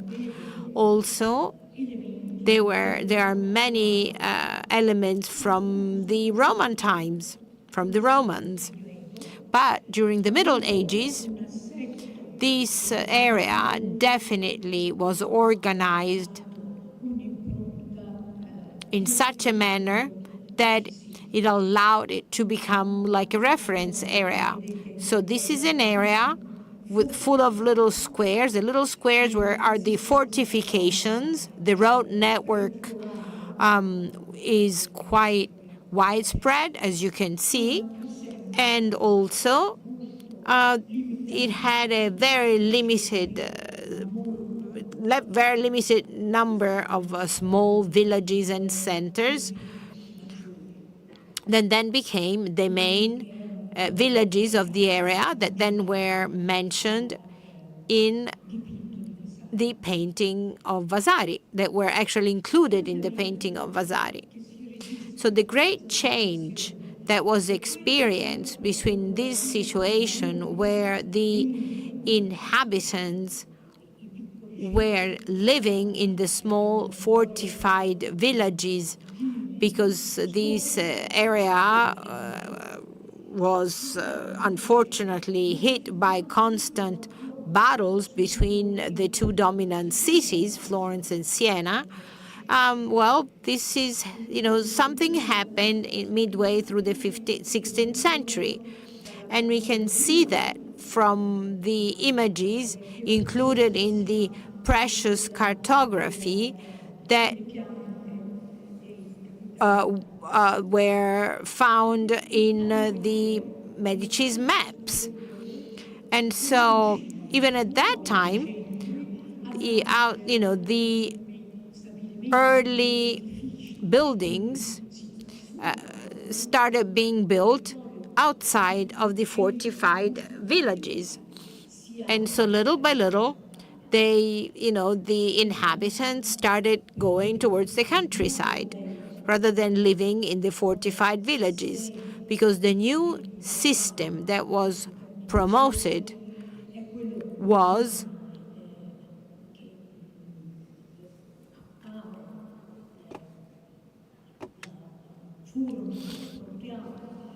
was that, the most appropriate format for this territory was to have farm and farm workers developing over the centuries.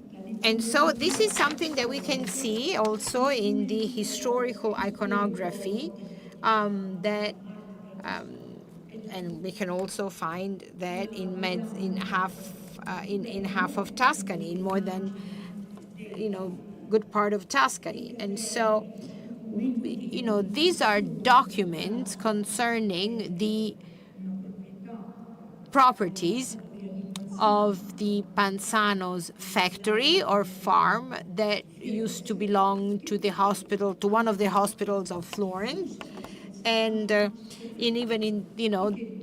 they had property in this area. And this is one of the early documents concerning such a farm. Other important documents that were providing very important and precious information, especially for the scholars, that show that the farm or podere were, in a modern architecture term, these farms were based on having a house that was for the workers to live in. The house was living in a dominant and control position over the property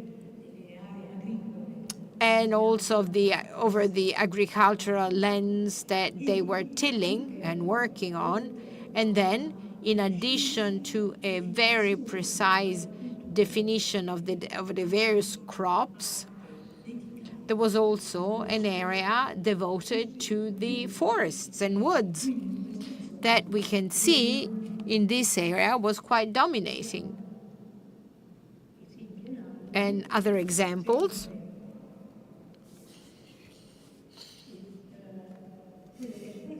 And so what's important is that inside this document, we were able to even see how the homes for the workers used to be. This document was already mentioned several times, and what is relevant is that this territory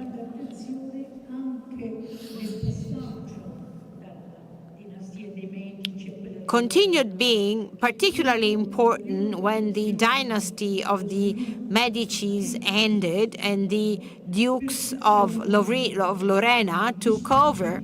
And they kept paying, even the Lorena family continued paying attention to the agricultural land in, around, and outside Florence. And they even created an academy devoted to agriculture and geography.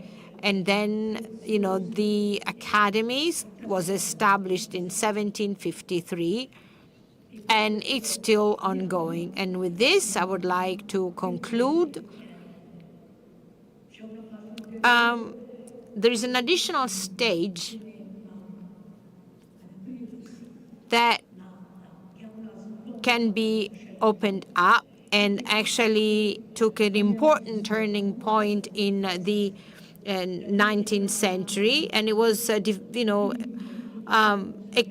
explained very well by this painting by Telemaco Signorini, who, when presenting the Tuscan landscapes, decided to depict the most important features that are still nowadays at the basis of our landscape.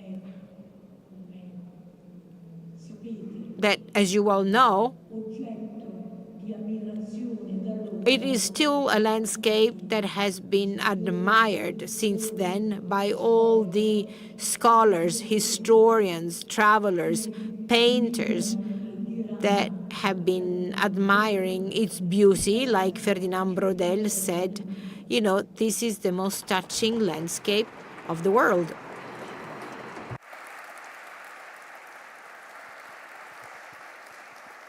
Bene, facciamo un breve break con la Now we break, a short break, but please stay where you are because the round table will start immediately.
Bene, allora richiamo sul palco il Presidente Giovanni Manetti. We'll give the floor to Mr. Manetti, but also Pietro Antinori, Tessa Capponi Boravska, Gian Giacomo Gallarati, Scotti Bonaldi, David Gleave, who is a Master of Wine, Monica Lerner from Wine Advocate, Professor Andrea Lucchi, who is an entomologist. And please take a seat in the order of call. But also let's not forget Alessandro Masnaghetti, who is a cartographer of the vineyards.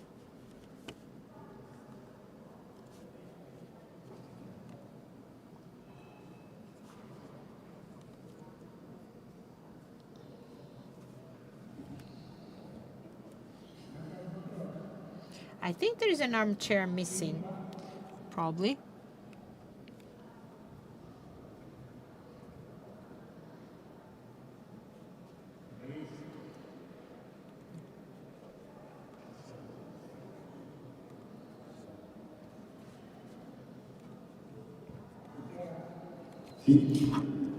Can you hear us correctly? Yes, we can. And so, as Chianti Classico is going towards sustainability, was it completely, easy peasy, or was it like a strong debate and discussions in the different companies? I mean, it was quite easy. That, gave us great satisfactions during these 2 years of work. I mean, there are 500 members within the consortium with 500 different stories. And, each member is very different from the other. But there are some common values. And these common values are recognizing the importance and the role played by the consortium as a shared house for the future, but also love for the territory and excellence and passion for high quality viticulture. And then, when we are deploying a project that speaks about the future, and we want to leave the new generations a better world, but also give them the chance to be, vine growers, and like we did. And so if we start putting together a plan about the future, talking about sustainability, that really fosters the continuity of the different farms, at the same time improving the quality, improving the relationship with the people, working with us or living nearby the areas. These are very important purposes, and that includes as well all the work that everyone put together, and it was a great pleasure for all of us to do it. Another quick question. Previously, we were talking about Barolo consortium and about the possibility to enlarge the area for vineyard. Is that a way to be sustainable? Well, I think that everyone should find its own way. To us, only 10% of the total area is covered by vineyards, and more than 62% is covered with woods. That guarantees a huge biodiversity. And Chianti Classico, this percentage for Chianti Classico has not been changed for many, many years. And we think that that's enough to satisfy the need for our products, and it is perfectly sustainable. You started your career in 1967 as for Chianti Classico, a very lucky year, we said. How has the perception changed in terms of relationship with the environment? At that time, we didn't talk about sustainability. So how has it changed over the years? Without any doubt, a revolution took place. First of all, as for Italian wines in general, because since 1967, when I started to work in my winery and to deal with Chianti Classico, from that time till now, a deep change occurred as for wines. In terms of sustainability, at that time, it was almost unknown. It was an unknown word, actually, sustainability. Nowadays, we talk about it too much, maybe, and sometimes in a too wide way. We abuse in using this term, but sustainability is totally different, luckily, I dare say. As for Chianti Classico, wineries are almost all of them are family-run wineries, and by definition, they are very sensitive towards sustainability, because they always pay attention to future, to next generations, and they always try, by nature, by definition, they always try to keep and create conditions so that the next generations will be able in the future to make wines that are as good as the one we produce, or even better than that. That's why awareness, that's why this value of sustainability is much more perceived. This is also due to the fact that consumers are aware of it and they want sustainability, but winemakers are also ready to understand the importance of that. Recently, you invested in the new wine cellar at Bargino. Did you do that as a sustainable investment? Did you follow sustainable criteria?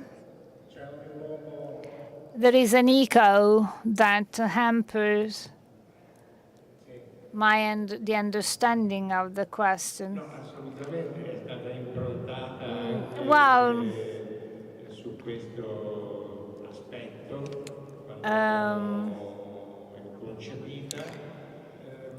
I mean, sustainability from a different perspective. First of all, in terms of landscape, because I believe that Tuscan landscape, as we have often said, is one of the kind. It's wonderful, and this is an unbelievable added value for our product.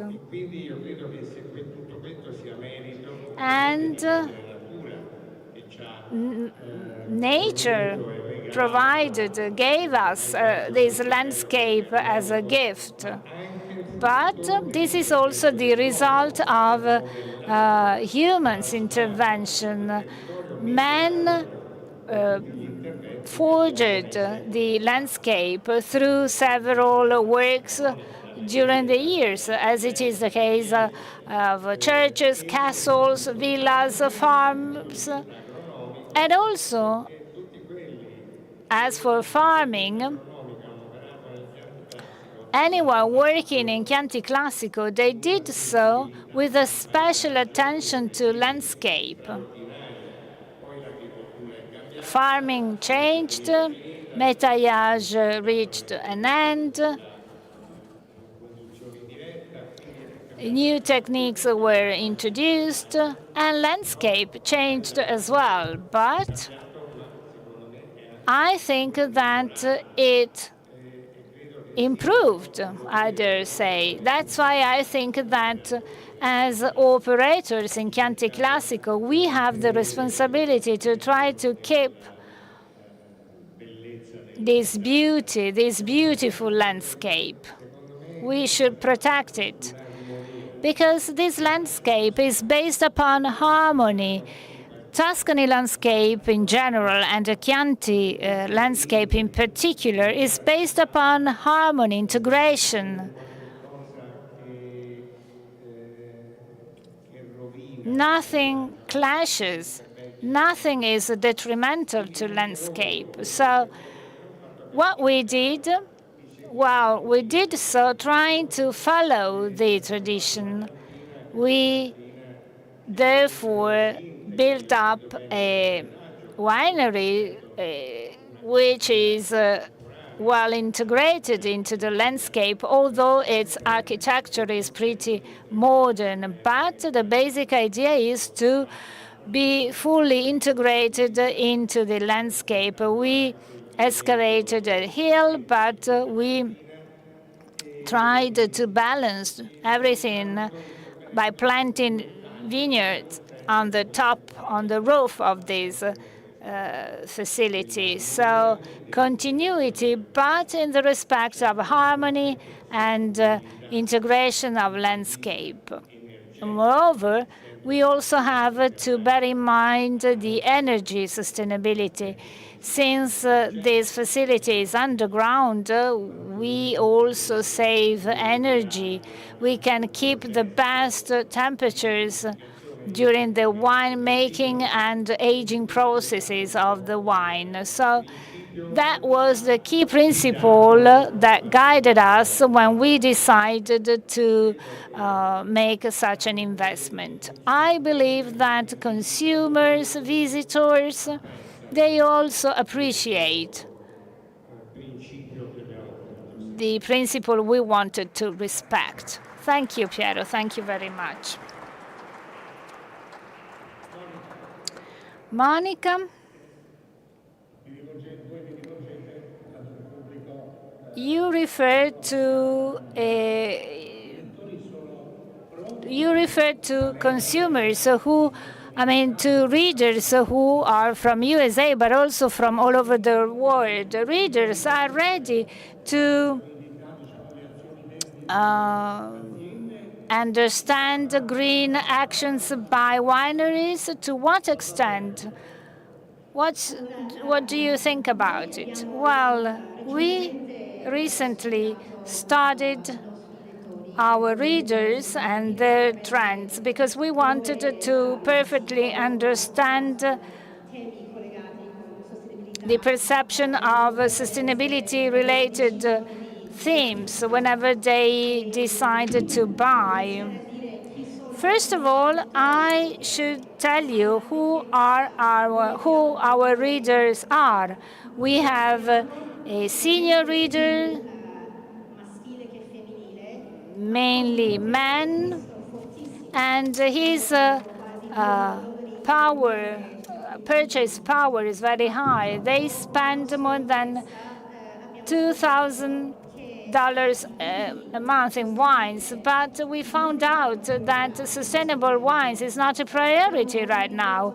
We identified 16 points, such as rating, friends' suggestion, reputation of a specific winemaking area, grapes, and out of these 16 points, organic wines ranked 13th, so pretty at the bottom of the scale. In addition to that, we did the same with our younger readers, and the dynamic is totally different. So, in conclusion, we can say that we face a gap, a generational gap, as for this topic.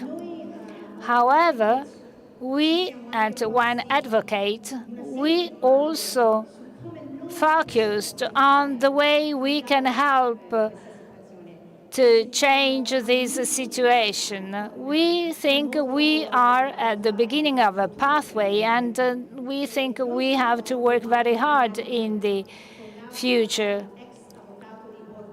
Our founder is a former lawyer of Baltimore, and he paid attention to the consumer defense, consumers protection.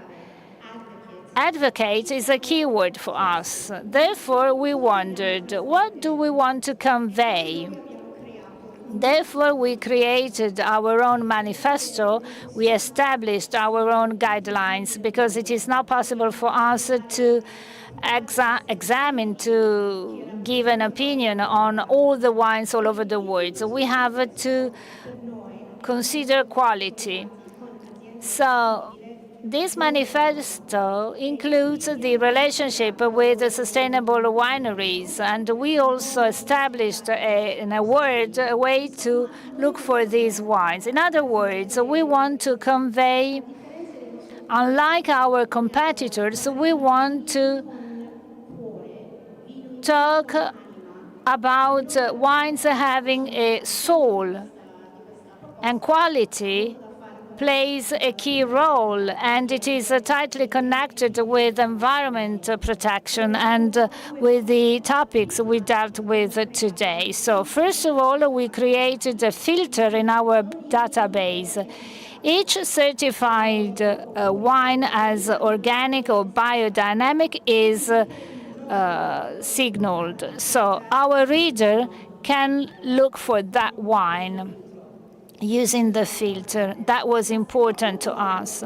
Secondly, we created an award named Green Amblet Award.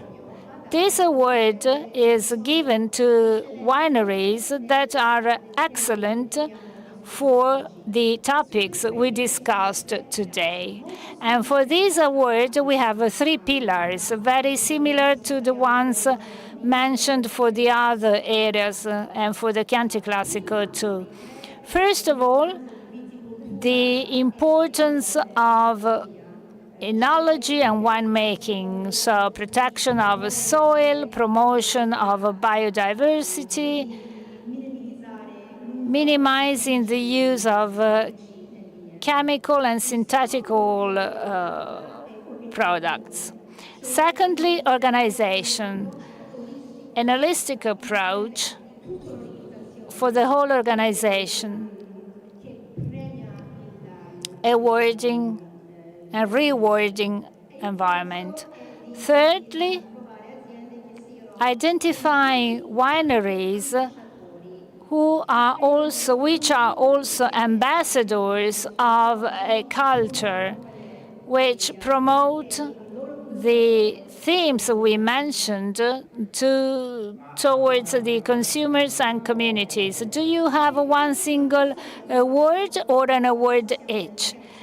This is our third year, and we rewarded 50 wineries all over the world, 8 in Italy, 13 in France, 9 in the USA. These wineries satisfied these 3 requirements, which are pillars for us. Probably next year, Chianti Classico will be rewarded as well. Of course, that's a promise. We mentioned readers, David. So as for the market, as for sustainability, do you think that the market is ready to accept that in terms of market and consumption? Yes, I believe that the market is really ready. Young consumers in particular. I work in UK, but I notice the same elsewhere when I'm traveling all over the world.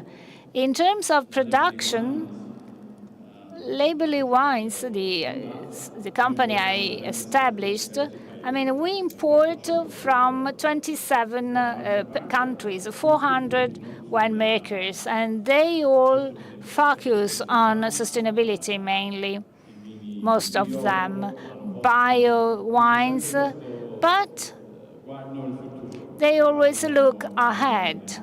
And they pay attention to environment because they know that there is no future without environment. They also know that young consumers, those who buy for restaurants, for wine cellars, are very sensitive to the origin of the product and to the way the product is made. So I think that the market is more than ready for this kind of approach. Are they ready to pay more, and to what extent? Recently, I read a survey that is carried out every 6 months. Several young people are interviewed, younger than 25 years of age, and I noticed that they're ready to pay more for a wine that is made in a way they believe in.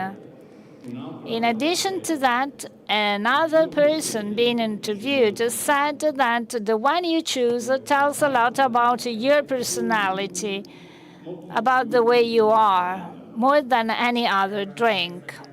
So generally, as a lifestyle, the consumption of wine is an expression of it. So these generations make important decisions for the future, for the society, for the environment, much more than what we did in the past. So do you think that we are committed enough? I mean, do you mean that European wineries are committed enough in terms of sustainability? Yes. Yes, we are going to the right direction, and the experience of Consorzio Chianti Classico is very positive, but it is also true that there are several areas in the world which are not that suitable for winemaking, for organic winemaking. But it is possible to make wine in a sustainable way. This is accessible for anyone. So we were talking about certification. Now let's talk about FederDoc. Do you have any data about biological, biodynamic certified wineries and their production? Good evening. I would like to start by talking and by sustainability.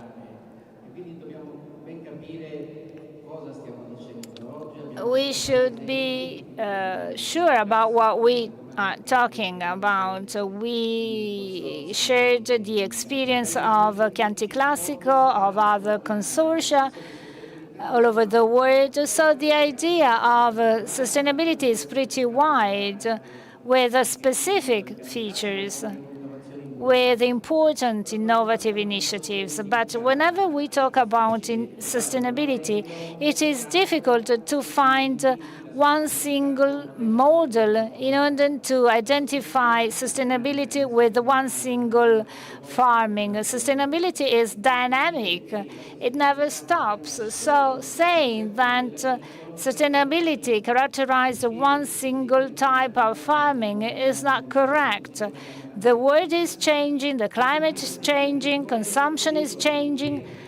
Therefore, wineries, in order to tell an effective sustainability, have to share several models existing in Italy, but also elsewhere in the world. And that has to be based upon their own model, making reference to some fundamental pillars. The organic activity is very important, but it is not the only one. It may be a model for some regions, but not for all. Sustainability is also a way for us to check the impact of equipment, of activities. So we have to be able to say, well, sustainability is a complex topic, but it is something that involves everyone. Many farmers believe that sustainability is a fundamental requirement, a fundamental target we have to achieve. It's a priority. It is also important to define and to check the definition of sustainability, of the certification of sustainability, because the consumers are more and more sensitive to this topic, new generation in particular. So this is the key point. Somehow we have to certify what we are telling, and this is not an easy task. Sometimes it is also expensive, but then wineries will achieve results, important results, although it will take time, because going through these steps nowadays, because nowadays anything can be sustainable and can be not. So that's why consortia can play a very important role, because they can build a bridge among countrysides, areas, products, in order to be more effective towards a wider range of consumers. We have always believed that sustainability is a priority. That's why we supported and promoted sustainability standards that have been implemented for a few years. And more wineries are in line with these standards. They consider an added value. We are implementing models. For example, Qualitas is just one of the models we have just introduced. They are all in line with this requirement, which is not simple, but it is an added value for the winery and for the area they belong to. You were mentioning demanding investments. So on one hand, we have to invest. On the other hand, we have to develop the economic sustainability, that is to say, the profit for the winery. How can we combine the two aspects? It is a long pathway. In the long term, it is possible to achieve results. You need a consistent communication to obtain results, because generally, step by step, sustainable wines are taken into account. Maybe the process is lower than we would like it to be, but nevertheless, there is an ongoing movement, including international buyers too. These people try to have to prefer some wines or the sustainable wines compared to others. This is the case for Northern Europe. Therefore, this is a driving force for a system that sooner or later will involve anyone, and therefore sustainability will be different area by area. It will vary according to the area, but we must have some specific references to be checked. We have to be able to let the consumer understand that what we are telling is true. It is not just a corporate story. I think this is essential. And as I said, consortia can play a key role in this sense. Thank you. La mappatura, abbiamo parlato prima. Alessandro, we spoke about mapping and many other things. You actually used even drones in order to actually have the tech, in order to see the different units.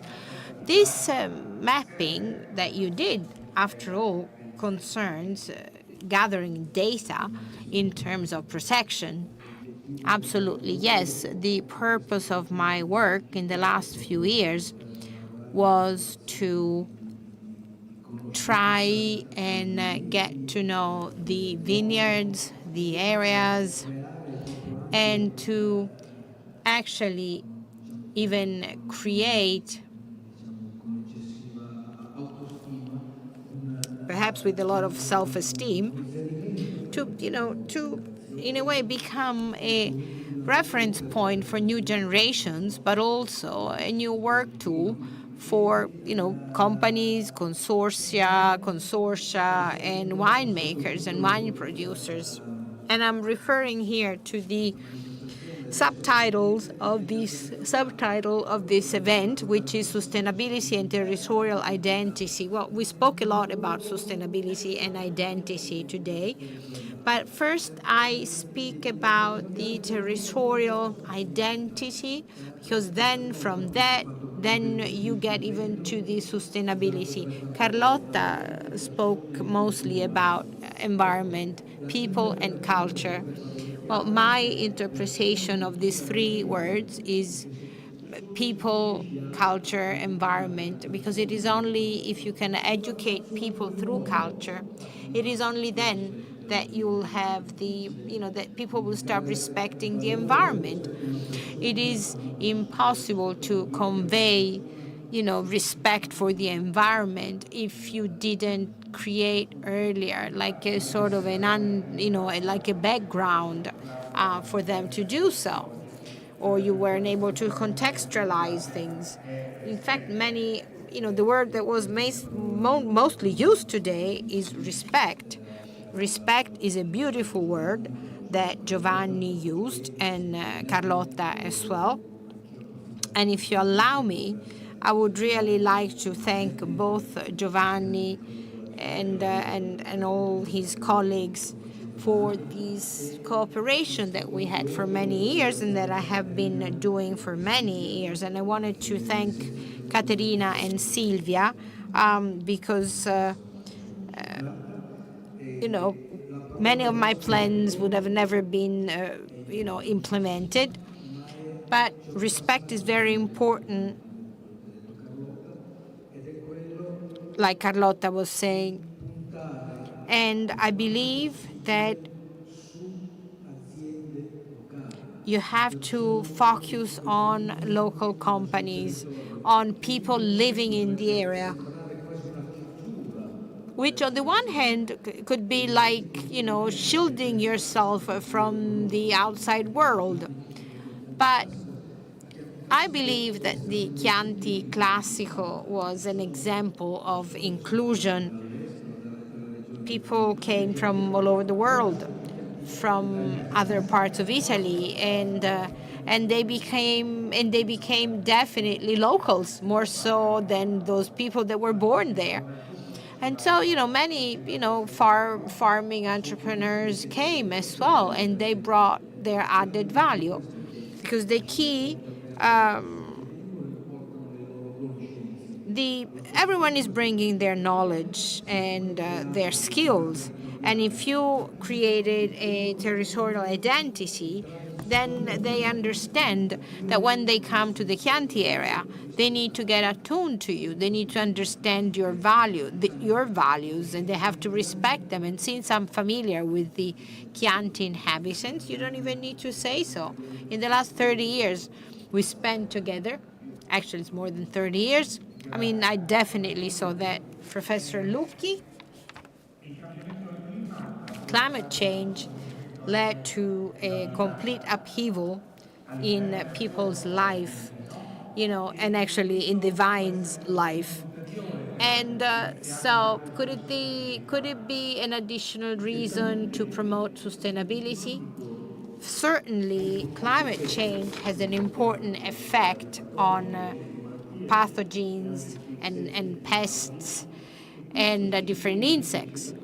And so we are, working on different fronts. First of all, global warming, as the increase of average temperatures affects the insects and pests population in terms of survival, but also in terms of life of the generations that survive whether they can reproduce their reproduction, and so on and so forth. There are different types of pests that have different needs in terms of heat. And now that it's warmer, there are some pests that are going north. And another important change coming from climate change is that we have exotic species that can get, accustomed very easily, because now, before they used to die during our cold winters, and now they don't do it anymore. So there have been several pests that came from other countries, and they gave us a hard time. But also climate change is forcing us to review control strategies of harmful, species. And we learned how to control such pests, but now with the new climate changes, we have to do it again. I consider climate change as a challenge so that we can, on the basis of research, we need to help the stakeholders, to face this new reality. I'm really curious to know what an entomologist does. What do you do now? Well, I left my lab years ago and decided to work with companies, even with companies from the Chianti Classico, because I wanted to be in between the university and the company, like what the extension services do, like a sort of an applied research that can truly help companies to use those strategies that are available, that are effective, but that by themselves they're not able to implement, maybe for fear to explore uncharted territories. And so we had interesting experiences with some Chianti Classico companies trying to apply these new strategies that are more sustainable than in the past. And, we were successful as well. Is there a pest or an insect you're particularly taking care of these days? We are dealing with the insects and pests that are particularly affecting vine growers, and actually there are some insects that are carrying a serious disease, and so we are working with the vine growers in order to resolve the issue. It's a new pest that came about 150 years ago from the Americas, and it was kept under control. over the last few years, but now it's becoming increasingly widespread. So the Chianti Classico made an important investment in order to manage this pest, and so it is definitely an example that the other consortium could follow. Per ottenere il riconoscimento dell'UNESCO. La sostenibilità è, immagino, un fattore importante per presentare. So now the floor to you. It is very important to what you studied in terms of sustainability, and especially when it comes to the application to be part of the World Heritage. In fact, this program was called Agenda 2030 for Sustainability, and it was presented years ago. Now we are, applying as a cultural landscape, and so we need to be sustainable as well. And I can say that the program that was presented today reflects fully our research and all preparations that we did for that. Also, I thought over some terms that I heard today, which is respect and identity. Identity comes from knowledge. So this study that we are promoting for the UNESCO candidature is very relevant, and I think it's quite revolutionary.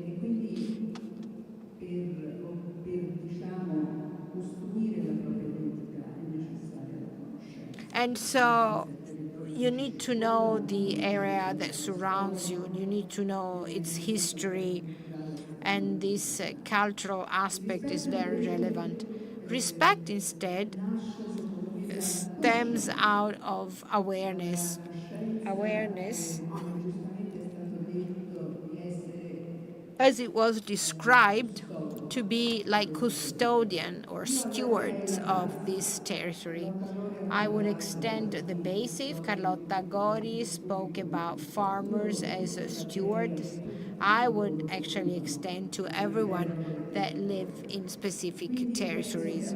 And therefore, I believe that thanks to knowledge and the training, the training of a specific identity, you can reach the awareness that you are a true custodian or caretaker of the area you're living in. I believe that the Comité de Champagne, or the Champagne Committee, helped us very much. I went to one of their conferences a couple of years ago, and I was asked a question that, made me freeze. And then it was an incredible idea, because they asked me, how come our brand, how come that this wine can be recognized everywhere? And I said, well, it's the Black Rooster. That's our brand, our identity brand. So the Champagne Committee, the Bourgogne, anyway, they really helped us. Do you know how long it will take? I cannot, I don't know. I cannot foresee the future. Let's go on with our work, and let's cross our fingers, and fingers crossed. Now, Giovanni, we are coming to the end. I would really like to thank everyone for their kind attention and patience. You have been sitting for 3 hours, and many, many thanks. I would really like to thank the wonderful audience. I would also like to thank the speakers and the previous speakers that spoke on this stage. And I leave the floor to Giovanni for the last conclusions for the day. Many thanks, Luciano. A special thank for you. You have been the moderator of the two events, the press conference this morning and this congress this afternoon. I think that is the best way for us to celebrate the centenary of the consortium, celebrate this meeting in such a beautiful place with the participation of many friends, many winemakers, the institutions, the experts, journalists, many outstanding guests who shared with us their experiences, their projects.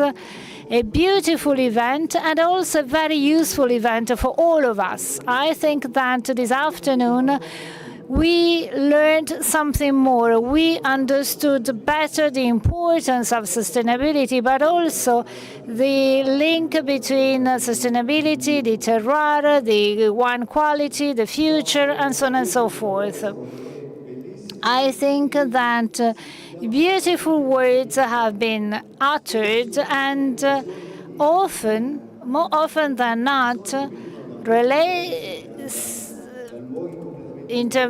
presentations by people coming from very different places and situations, well, they repeated the same words.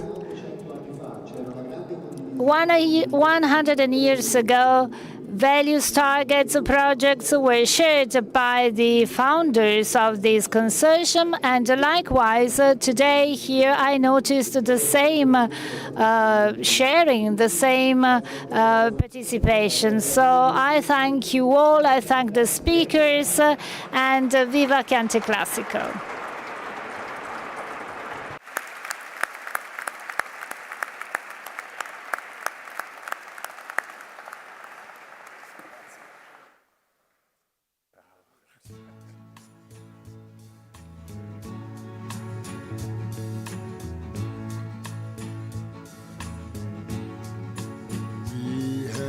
All the time in the world, time enough for life to unfold all the precious things love has in store.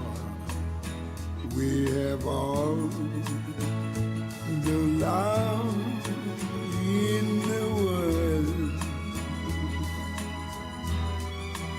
If that's all we have, you will find we need nothing more. Every step of the way will find us with the cares of the world far behind us.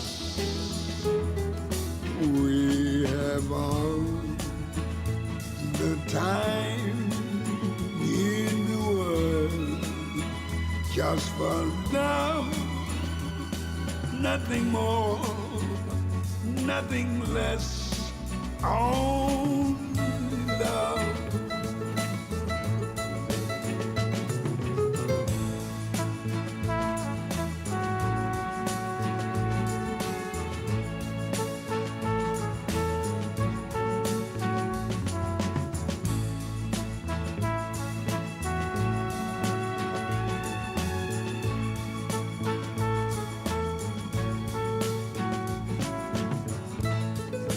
Every step of the way